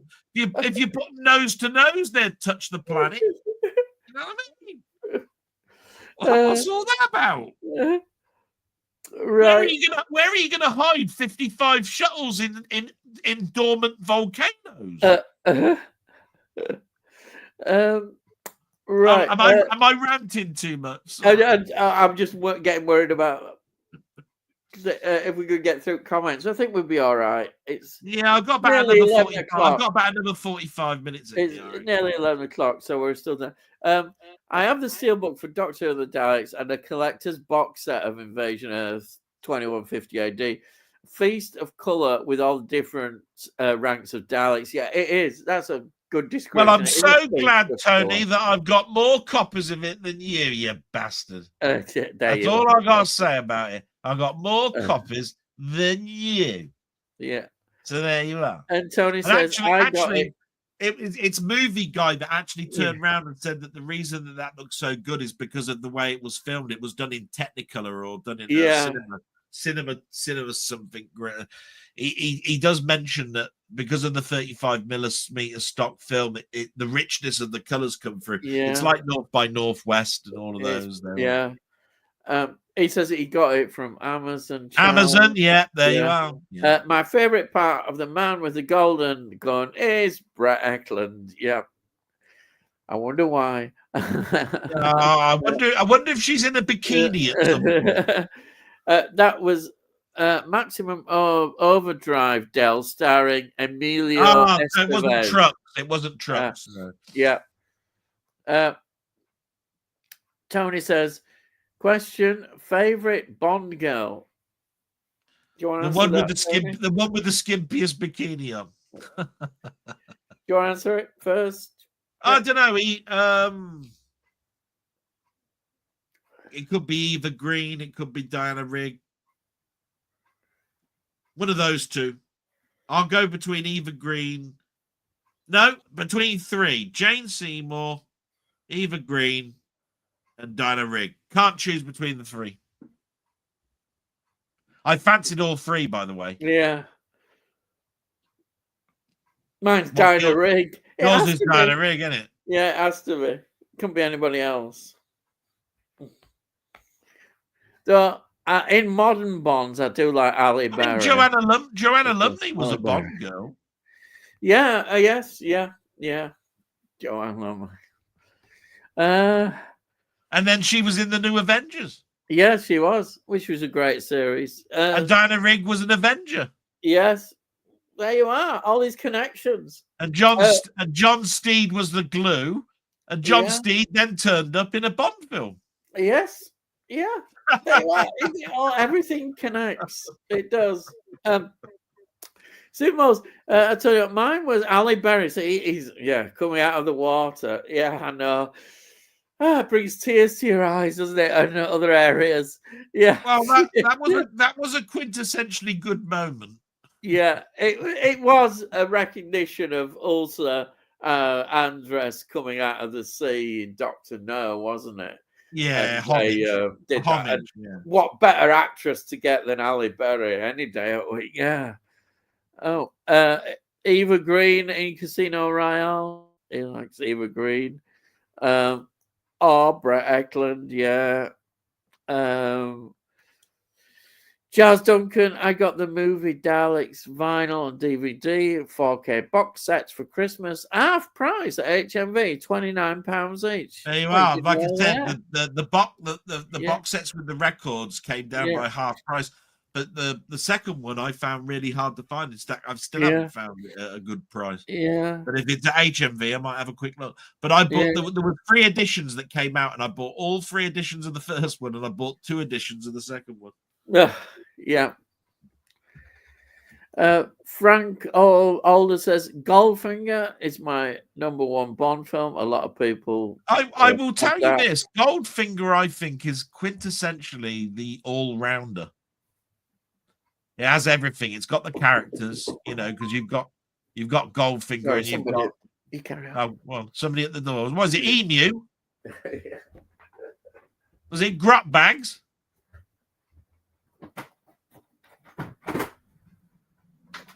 All right, Uncle. All right. Thank you. Cheers, mate. There you are. Okay. Thank you. I'm going to ban him from getting bloody takeaways on a Wednesday. I could hear you. Carry on. Always on a Wednesday at bloody. No, it's 11 o'clock at night. You're not supposed to eat at 11 o'clock at night. You miserable bastard. Right. Hope you get fat. Right. Very nice, aren't you? Right. I forgot what I was talking about now. So come on, let's move on. He was talking. We'll get on to the next comment. Charles Duncan, when I ordered a copy, they were out of stock, Tony, on Amazon. Yeah, but did Daleks. Yeah. Tony, Margaret Noland in Goldfinger. She was also a contestant in the beauty pageant in Carry On Girls and had a fight with Barbara Windsor. Wow. Oh, yeah, I remember the fight with Barbara Windsor. Yeah. Well, yeah, because that's because she stole Barbara Windsor's bikini, didn't she? Yeah. Yeah. She was Miss Easy Rider. Yeah. Frank called The Madness of George III was renamed to The Madness of King George for American audiences. And as they would think, it was the 3rd film. Americans are a big that's what I'm saying. Right. The amount of times we've had to dumb frigging things down. For bloody Americans, they can't speak our language, and now they're messing with our films. What is going on? Yeah, you look up on Wikipedia, put a film title in, and it'll say, oh no, it's called something else in America. Oh, well, I want the blooming British title. I don't want the American one coming up first. It should be the blooming British English title. We don't want the American one. What's Wikipedia playing at? Get your act sorted out, Wikipedia. We don't want the blooming American title. Want the English one. Hey, go heck. Right. They do that sometimes, Charles. It'll say available, and then they'll tell you it'll be months before they can get it. Yeah, that is a practice, very much so. Simos, here's a question for you, Ian and Del, and everyone in the chat. What do you like the best, Thunderball or Never Say Never Again? I prefer Never Say Never Again. Wow, that's interesting. I think I'd still have to go with Official One. Thunderball. I will say this: never say Yeah. never again. Gets Yeah. a bad rep, but I will say this: never say never again is all about Bond having to re-educate himself and show that he's still an agent because he's getting Yeah. old. And Sean Connery was getting old in that Yes, film, he so was. Yeah. it makes more sense.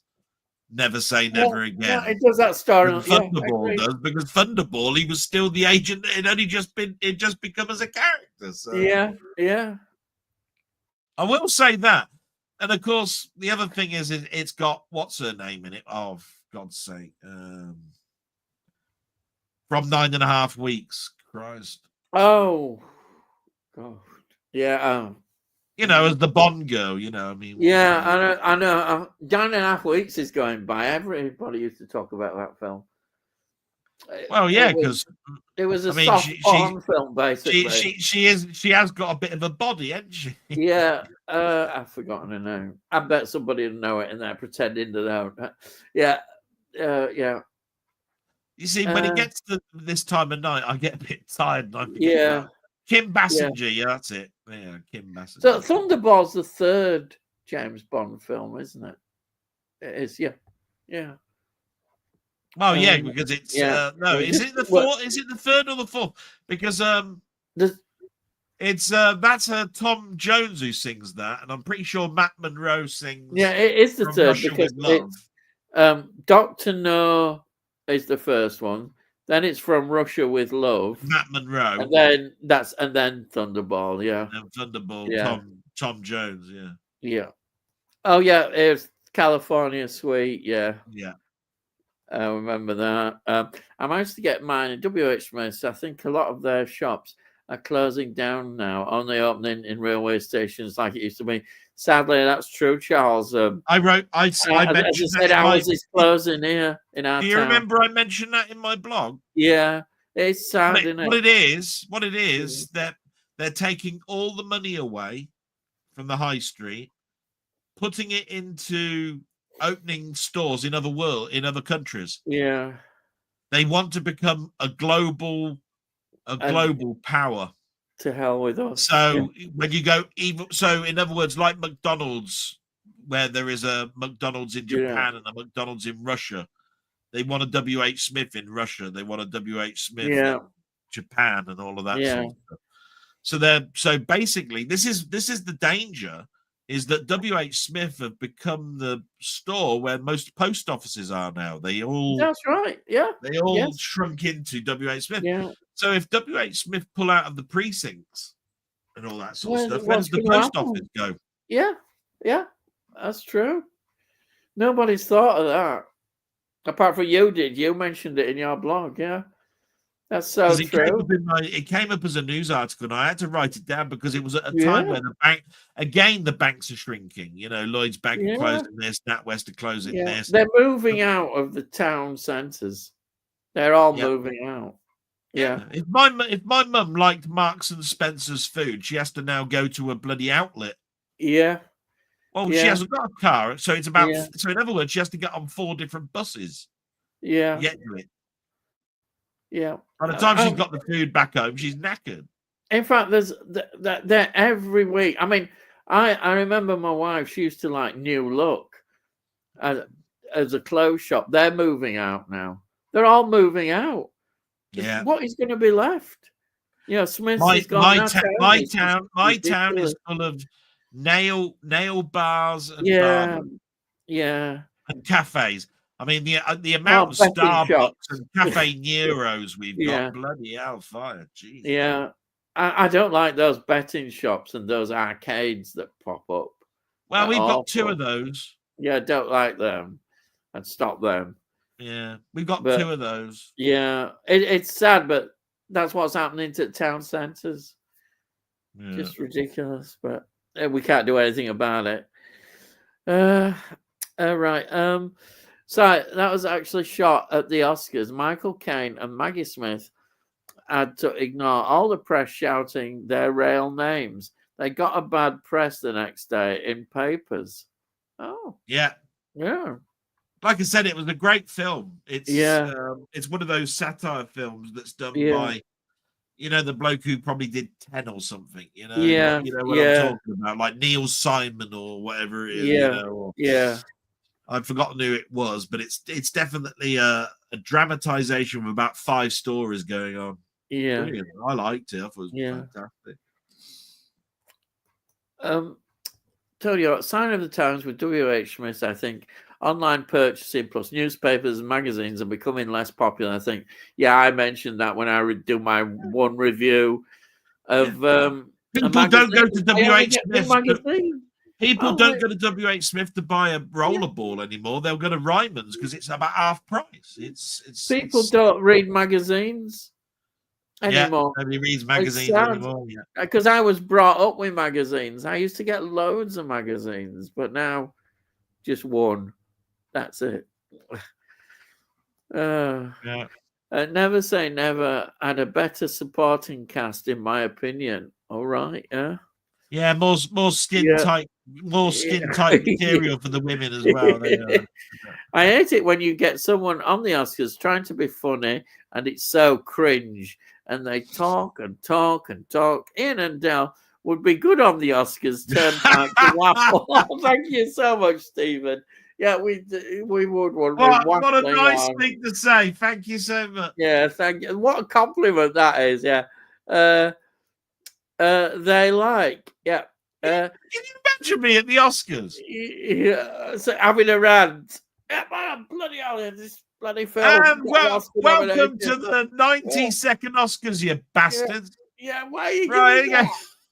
that? Why are you giving them Oscars? Bloody hell.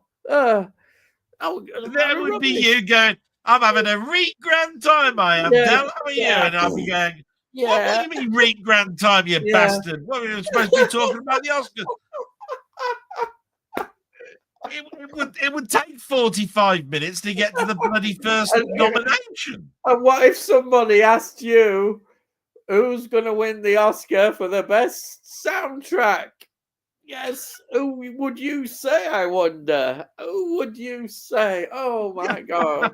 Yes, not Jerry Goldsmith. Actually, Oh, do they even do? he hasn't got a film out. Well, it doesn't matter. I think he should have. It doesn't Do matter. they even do soundtrack now? I know they do. I know they still do best song. Do they do soundtrack still?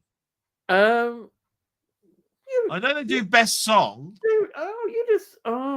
Perhaps they don't anymore.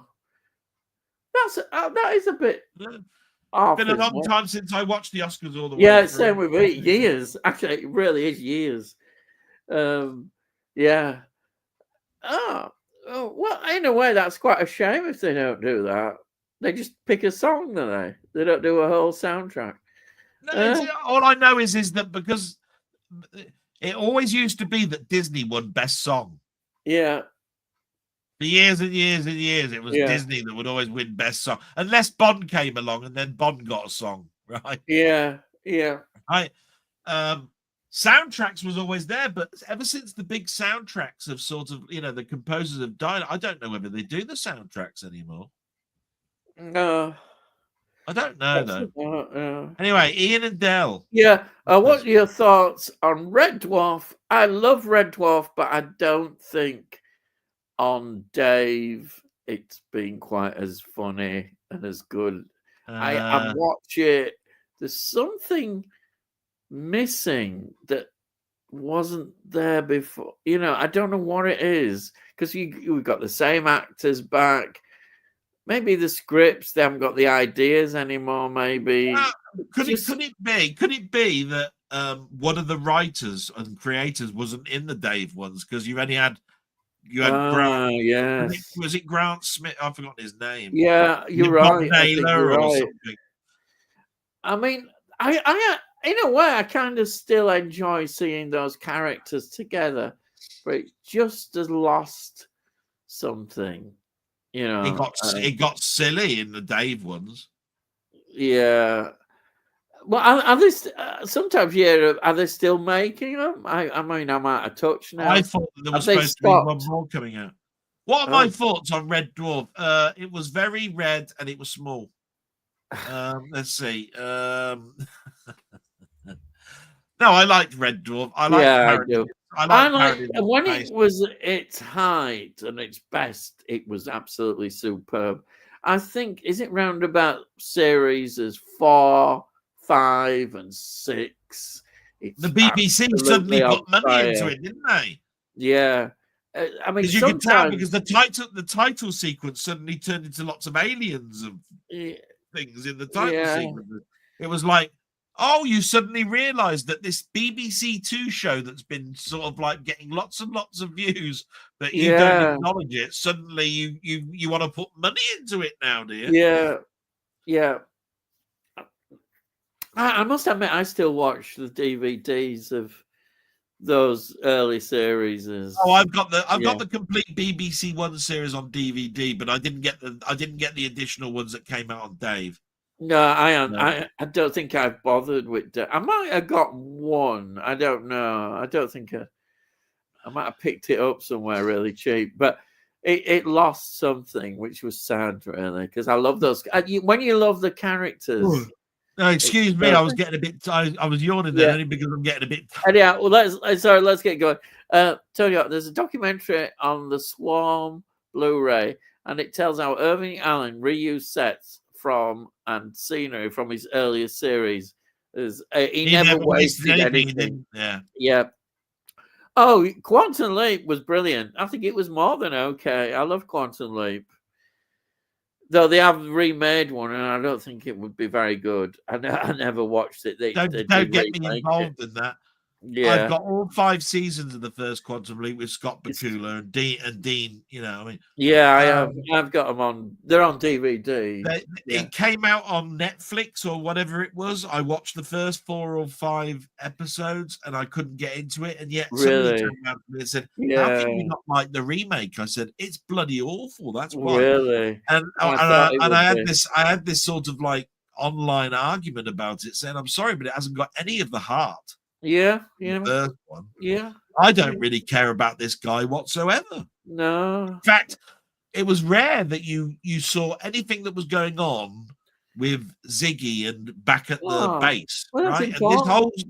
this whole Quantum Leap sort of like season, and it seemed like it was a 50-50 split between where he was in time and where they were trying to get him back. And to be quite honest, you saw in the original, it was all about Scott's journey and the storyline that he'd found himself into. So there's a lot of things I don't like about the new Quantum. It adds its own charm, its own humor. It was something special, Quantum Leap. I really believe it was a special series. And I wouldn't even want to watch the remake. I wouldn't. I just don't want to watch it. But it's a reimagination, and I tried it, but I couldn't get into it. Yeah. I'd like them to have a go at Sliders. Oh, Sliders! You see, I love Sliders so much. I don't know. I love the characters and love Sliders. But you never know. They might give it a go. Simos, the V series from Germany in '80s is my favorite as well. Not that god awful new series that they did. Even Jane, is it Nadler? Nadler, as Diana would say, could save it. I think he means I don't. Even Jane Nadler as Diana couldn't save it. Oh yeah, she came back in that remake. It got cancelled, I think. After this is the thing. I think he's talking about the V series from Germany. The '80s was my favorite as well. I haven't seen the V series from Germany. I remember the V series from America that basically showed when the Olympics were. I know, but I was thinking he was on about the remake as well. Oh, that was it was called V the mini series. Then it was called V the series. That's right. I know that one. I've got them. Yeah. And I think V the series ended with the red dust being chucked out from balloons or something. Yeah, they did an actual series, didn't they? Of episodes with different. No, I think she was in it, wasn't it? But it got cancelled, and it had a lot of problems. I think. Charles, I love Quantum Leap. I remember crying at the final episode. Yeah, it's very powerful, that final episode. Yeah, he had a choice, didn't he? Yeah, God gave him a choice. It was all yeah, about God, wasn't it? yeah, He was I know that he was a man of American ethnic background, looking at himself in the mirror in a diner. yeah, yeah. That's right. And then it was him that it was God explaining, you can continue, Yeah, or I can send you back. And he chose to continue. yeah. I think that's I what. know, and that was great. It was powerful. It was really Yeah. powerful. Simos, the V series from the 80s is my favorite as well. Not that god awful new series that they did. Even the return of Jane Badlier as Yeah, that's Diana what he tried to Seven. say. In other words, Yeah, that's right. I could never get into Quantum Leap, although I enjoyed Scott Bakula as Star Trek captain in Enterprise. Yeah, I think it was good in Enterprise. I enjoyed Enterprise. I like both, but I never got on with the dog in Enterprise. Oh, yeah, his little dog. It was a beagle, wasn't it? Was it a beagle? Charles Duncan, I thought the whole series of Lost in Space, 3 box sets, got sick of it after 4 episodes. Oh dear. Yeah, there's a lot of episodes. Yeah, there's a couple of reasons why I like the Vulcan in Enterprise. Couple of reasons. I can't put my finger on them. On it, sorry. Anyway. I think Enterprise got really good. I was being horrible then. Third and fourth series. Did you get what I said? Yeah. I said there was a couple of reasons why I like the Vulcan in Enterprise. I can't put my finger on it. No, you can't. Definitely. It's a family show.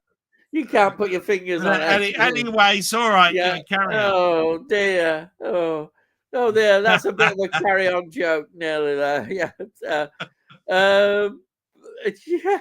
I love the Flash Gordon and Buck Rogers serials starring Buster Crabbe. Yeah. That new Flash Gordon series that I did was awful. It got cancelled, as I remember. They got cancelled. Yeah. Charles Duncan, I wish Leap was back on TV's side. Yeah. Tony, that's the only one of the 60s Irving Allen series I couldn't seem to get on with. Lost in Space. Oh, right. It's the one that's got the most seasons. Yeah. Yeah. So it actually had the biggest popularity. Yeah. I know people would mention that one probably more than any of the others. Me too, Charles. It got a remake, but it was horrendous. That's the with Joey from Bloody Friends was in it. Yeah. Oh. Charles Duncan, can't read the book, Company Ian. I'm sitting in the dark. Wife has gone to bed, I think. Okay. Right.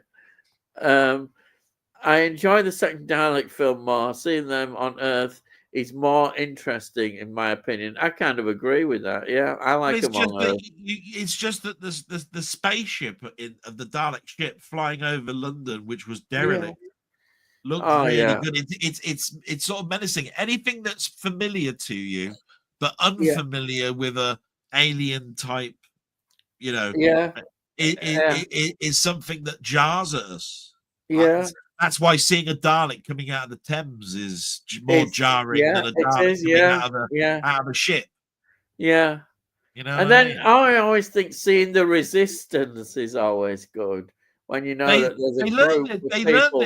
They learned this so well in Doctor Who. Yeah. That's why, even though I love classic Who, they did an absolute genius job of the angels. The Weeping Angels. Oh, the Weeping Angels were at the end of that episode. At the end of that episode, that first episode of Blink, it was like, don't blink, they're coming at you.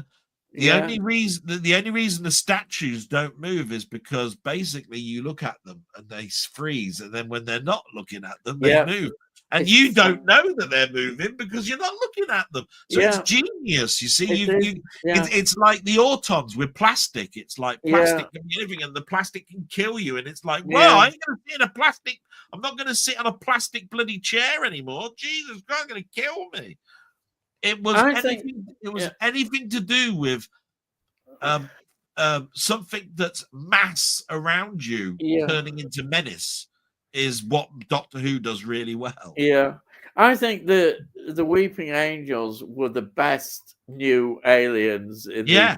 the 2005 onward series. And they overused them. Yeah, but they do Every that. season then had to have a Weeping Angel Yeah, episode. and the Daleks. They overused the Daleks. But The I Daleks were no longer a threat. understood the Daleks though, and you should as well, Ian, because you get Doctor Who magazine, and it Well, I said did. part of Yeah. the contract was you had to have one Yeah, Dalek story I per know. season. Otherwise, they lost the license to it. Yeah, I can understand them not wanting to lose the license, but the Daleks became rather predictable. They were. Well, I understand exactly as you're saying, but if you look back, like with Tom Baker, he only faced the Daleks twice. Yeah, And but there was people no think, such "Oh, restriction about losing the license with that. Yeah, was there? I can understand that. All they had to do was write to the Terry Nation estate, and he'd go, "Yeah, all right." As Yeah, long as they give me money. Terry Nation's dead now, so of course yeah, you lose that license, and it's going to cost you a bloody fortune. it would. Yeah, and his family are going to make lots of money out of it. Oh yeah. Yes, they know So that. of course, so of course they had to do just what, even if it was just an appearance at the end of 5 seconds in an episode, they kept it. Yeah, and that's what they yeah. should have done. They should have just had a Dalek in a flashback or something. Yeah, or you're going past a museum or a shop window, and Yeah, it's got Dalek in the yeah, window. yeah, that's it. That's your quote. That's At least you got one in, and therefore Yeah. you kept the license. yeah, that's it. Why That's did you what have to it do a should have done. story around it? Yeah, but every time you thought, oh, it's another Dalek story, and they're losing their freshness. The Yeah. great thing about the Daleks originally is you really look forward to when they made the appearance, because you think, wow, we haven't seen them for ages, and then Yeah. Anyhow, What's next?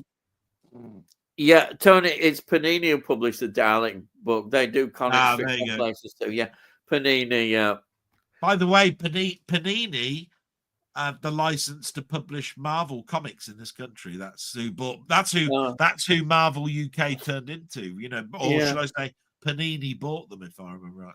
They used Just to a do a little bit of knowledge. stickers and stuff like that, didn't they? Yeah, Panini stickers, football collections. stickers. Yeah. They had enough clout to buy Marvel UK out. Yeah. I think I've got a Doctor Who sticker collection. I think I have with Panini. Yeah, I'm sure I have somewhere. Yeah. I remember collecting them. It got difficult right near the end when I didn't have anybody to swap the things with. You had to keep buying them and buying them and buying them. Oh, nightmare. Right. I think I've only seen that once on TV.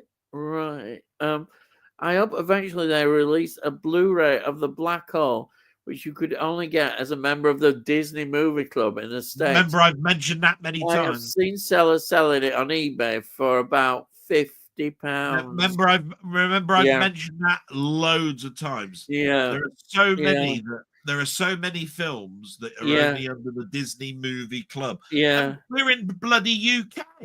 Bloody ridiculous trying to get hold of that. Yeah.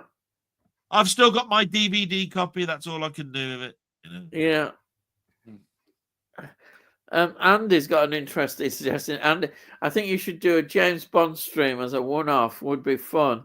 There's so many films, and everybody has a history with the character. Yeah, we do. Yeah, that is a very interesting idea. Could do. Yeah, we have. I've got so much to say about James Bond because it's just been in our. I think it must have spanned 10 years in your life, and it must have expanded 10 years of my life where we looked forward to it before it became a parody of itself. Do you know what I mean? So yours was Sean Connery. Yeah. Mine was the Sean Connery, and then cut into Roger Moore. Moore. As soon as Roger Moore finished, I sort of like Mine's Roger Moore as well. Really, because I still carried on, but Sean Connery's more. But you're right. I kind of, after Roger Moore, sort of went off it a bit, really. Even though it was still obviously good quality. Timothy Dalton's got such a good reputation. But anyhow, it's there's loads to talk about with Roger Moore, with James Bond. Maybe it's something we might do. Who knows? Yeah, we might do. We'll think about that. Are they delivering breakfast to Ian's now? Oh, yeah, that's my son. Yeah. Oh no, bloody hell, the bastard! I like Casino Royale starring Peter Sellers. Oh yeah, the comedy version. Well, to be quite honest, it's the first Bond on film. Yeah. How many? I think there were 7 Bonds in that film. Yeah. I think even Woody Allen was a Bond, wasn't he? Yeah, that's right. Anyway, the theme to Casino Royale is so catchy too. Is that in the original one? That's the original one, yeah, I think. Yeah. Never Say Never Again was always on TV back in the day. The music is terrible. That's what Andy says. But Never Say Never. Yeah, it is, isn't it? Dana Grigg was great in the Avengers, another one of my favorites. Never liked the new Avengers too much. I didn't mind the new Avengers. I didn't mind the new Avengers, but I did. The only trouble I had with the new Avengers later on was that every time I saw what's his name, Gareth. Yeah. Every time I saw him, I kept thinking he was going to sell coffee to me. Yeah. Because he was going to do this, coffee. You know what I mean? And also, they had to film so many. I think in Canada, didn't they? It was a co-production with Canada. Yeah. Wasn't it? So I always kept thinking that they kept filming on coastlines or in castles. Yeah, it lost a bit when it went abroad. But do you remember the first story of the new Avengers? It was all set around a fishing village. It looked like the Wicker Man. Oh, that sounds. You know, there was an agent that was on the run. And they caught him with a fishing hook, and it had poison in it. Yeah, yeah. And it was all set, and all of these monks were very protective of what was going on the island at the time, and they were. And I was going, this really feels like the Wicker Man. Yeah, brilliant. Yeah. Actually, I always remember as another episode where there was this machine which miniaturized things, and Steed hid in this tank, didn't they? And they used a miniaturizing machine on it, so we got a little Steed running around. Yeah, remember that one? And the other one I remember, and this is only because it's a nod to the original Avengers, is it's always when they bring something back from the original series, where there's those robots going around. Oh yeah, the Cybernauts. The ones that swipe like this. Yeah. They make that noise. Yeah. Yeah. I love the Cybernauts. And how do they kill it? They kill it with liquid plastic or something. Yeah. I don't know what it is. Going, how does that kill that killing machine? And it's like, what? What's all right, man? Oh yes, I remember that. It's Kim Basinger, isn't it? Yeah, we said it was Kim Basinger. Yeah, 9.5 weeks. Yeah, Kim Basinger. Yeah, she's Batman 89. Oh yeah, she's 9.5 weeks, mate. I tell you that. Matt Monro is from Russia with Love. Great song, plays at the end of the film. The only other Matt Monro tune that I can really think of is Born Free. Oh yeah. And both of them, by the way, are John Barry. Yeah. Oh dear. Yeah. So you know. Yeah. Kim Basinger was good in a film called The Rail McCoy. Yeah. Oh, right. Yeah. I remember seeing that in the 80s, 90s. Bond movies knocked about all over the place and not an air out of place, of course. Yeah, they always getting. He was always getting knocked in the face, and his hair wouldn't shift. No, yeah. Actually, with Sean Connery, my mum used to say, "I wonder how much hairspray he's got." He must be using Lnet or something. You know what I mean? If you think about it, in Diamonds Are Forever, he had to be very careful in the fight scenes because he was wearing a toupee. Well, he was, yeah. Yeah. So, you know. But even underwater, his hair didn't move. Yeah.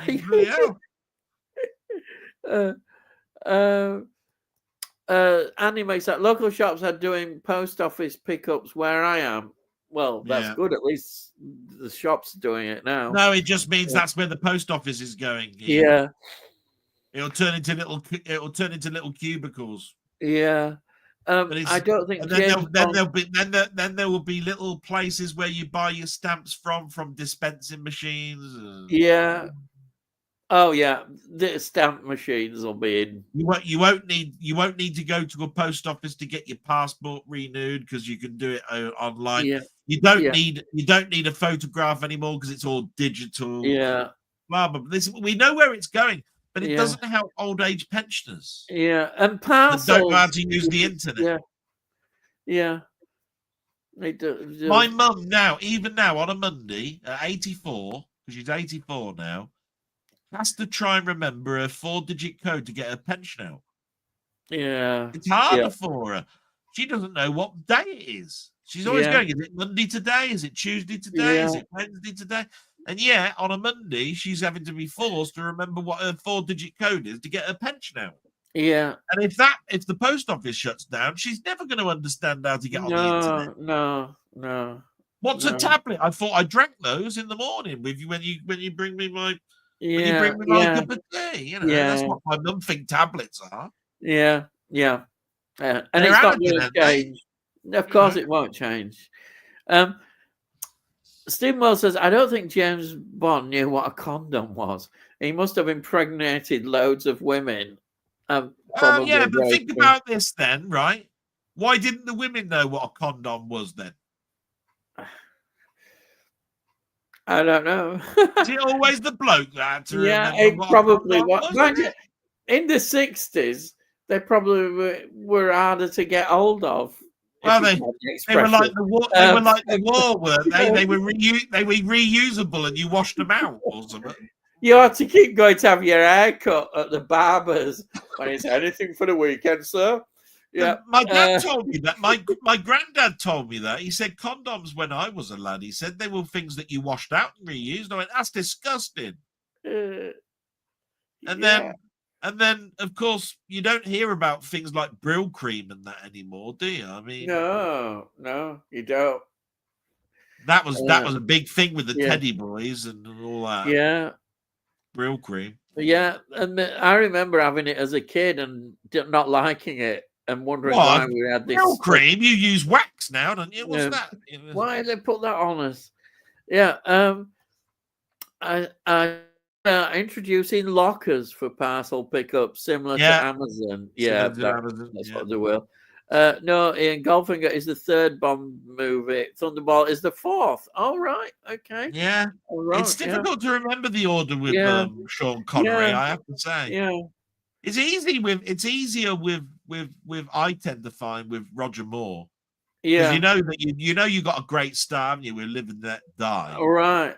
Yeah, I think you then got the man with the golden gun. Yeah, you know, it's a little bit easy. It's a little bit easier to get the order right with that one. Yeah. When you get to 1977, you've got the Lotus. So that's the Spy Who Loved Me. So it's quite easy, and the last one is View to a Kill. Yes. Yeah.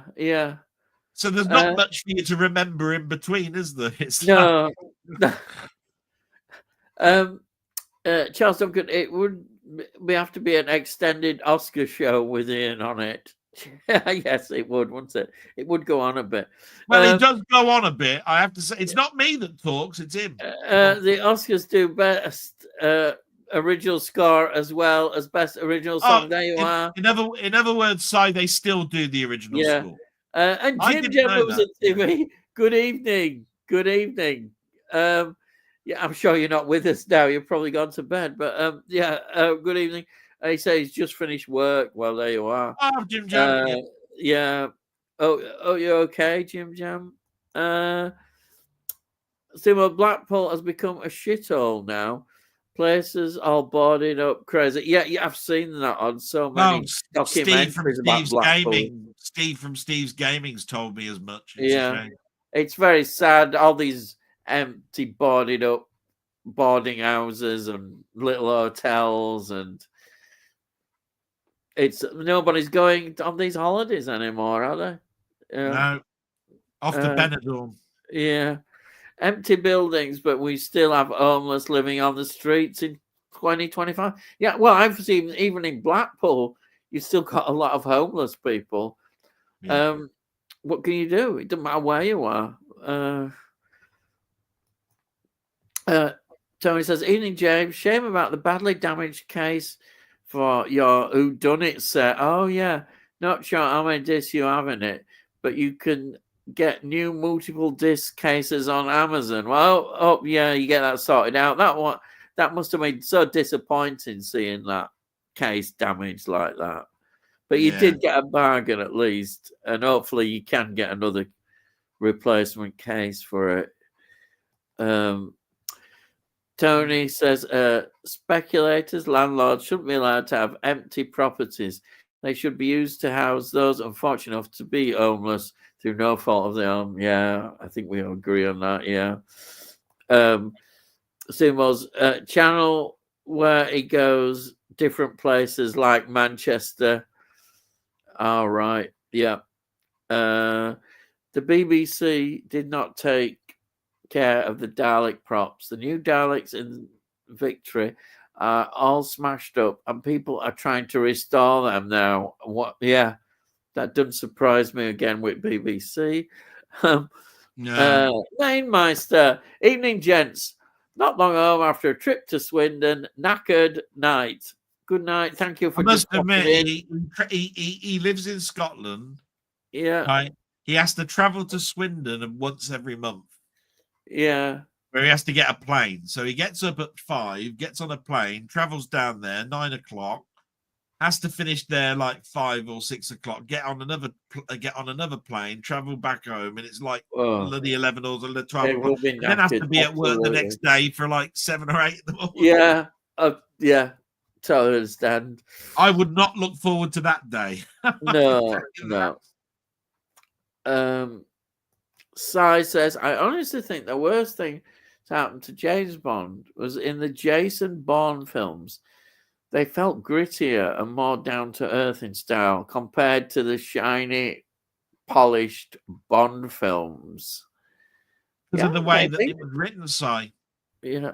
The era it was written. Yeah. When Ian Fleming was writing it, he knew it. The spy industry was not like what he was writing in Bond films. He made it romantic. He made it like it was high end, high adventure. A person that gets his suits from Savile Row. None of these spies got their bloody suits. No, it was much more grittier. It was more like the Chris file. And, the Michael Caine films are more. I think more what it was. Ian Fleming's is more a fantasy element of what we think of as spies. Yeah. So when you get to things like the Jason Bourne films, again, it's more action orientated. So you get people that are running around in sweatshirts and sweatpants and that. It's not about Savile Row and making a gun made out of parts and all that sort of stuff. You know what I mean? Seymour says, I hated that Gareth Hunt. Bad actor and wooden. He was around for the 70s. It was quite. And Tony says he was good in coffee adverts. That's what I said. Every time I saw him in the new Avengers later on, I kept thinking he's trying to sell me Nescafe or something. You know what I mean? It's like off to bed now, guys. Gonna watch On the Buses and the Rag Trade before I go. Night, guys. Good night, Charles. Thank you for joining us. Honestly, the Rag Trade was on last night, right? And they, if there was one show where I went, that's aged. It's that. Yeah. In fact, I'd rather watch Ronnie Corbett in Sorry, which is on before it. Oh, it's a Right, much and better that's series. aged. The language, Timothy, and all that sort of Yeah. stuff. You know what I mean? Si says, "Good night, Charles." Good night, Charles. We'll see you next week, mate. Tony always says, "Oh, I hate you, Butler." All right, you Night, Charles. butler. Bye, Si. Bye, Tony. Ha ha ha. Stephen, yes, Del, he doesn't give the women the chance to get a condom. He's got them in bed within seconds. Yeah. Yeah, that's true. Simon, He's in and out like the SAS. yeah. Can you imagine Ian and Del's intro to the Oscars? Hi, ladies and gentlemen. Welcome to the 2025 Oscars. Strap yourself in for an 8-hour show. Is it actually? I think it is. I think the Oscars are 8 hours long or something. Yeah, I think they already are. From the moment they're on the red carpet to the moment that it starts to the moment that they then talked about the parties, I think it's about 6 to 7 hours long. And you get people talking and talking about what people are wearing, what people are doing, what they expect. Who's done the hair and makeup and blah, blah, blah. Nothing about the films themselves. Yeah. All right. Okay, we're near the end now. So we've got Si saying, night, night, gang. Night, Si. Night. Bye, Si. And Tony saying, good night, all. And then Stephen Mole saying, good night, all. Thank you. Yeah, thank you, everybody that's made a comment and joined us tonight. Again, we've really enjoyed it. Thank you. The 9 people that are watching still, thank you so much. It's been great fun as always. And thank you, Delboy, for bringing this. Really contributing well. Thank you so much. No, thank you. And I hope you get plenty of likes. And I hope you get, I just really enjoyed it. And thank you, everybody. We'll be back again next week for episode 46. 46? So, give you farewell then. Hang on, that means we're 6 weeks away from a year. Wow. So it's good night from me. And it's good night from him. Good night. No. Salute to everybody, and thanks very much for having me on, and I love you all. Cheers. And all I've got to say is, I'll see thee again.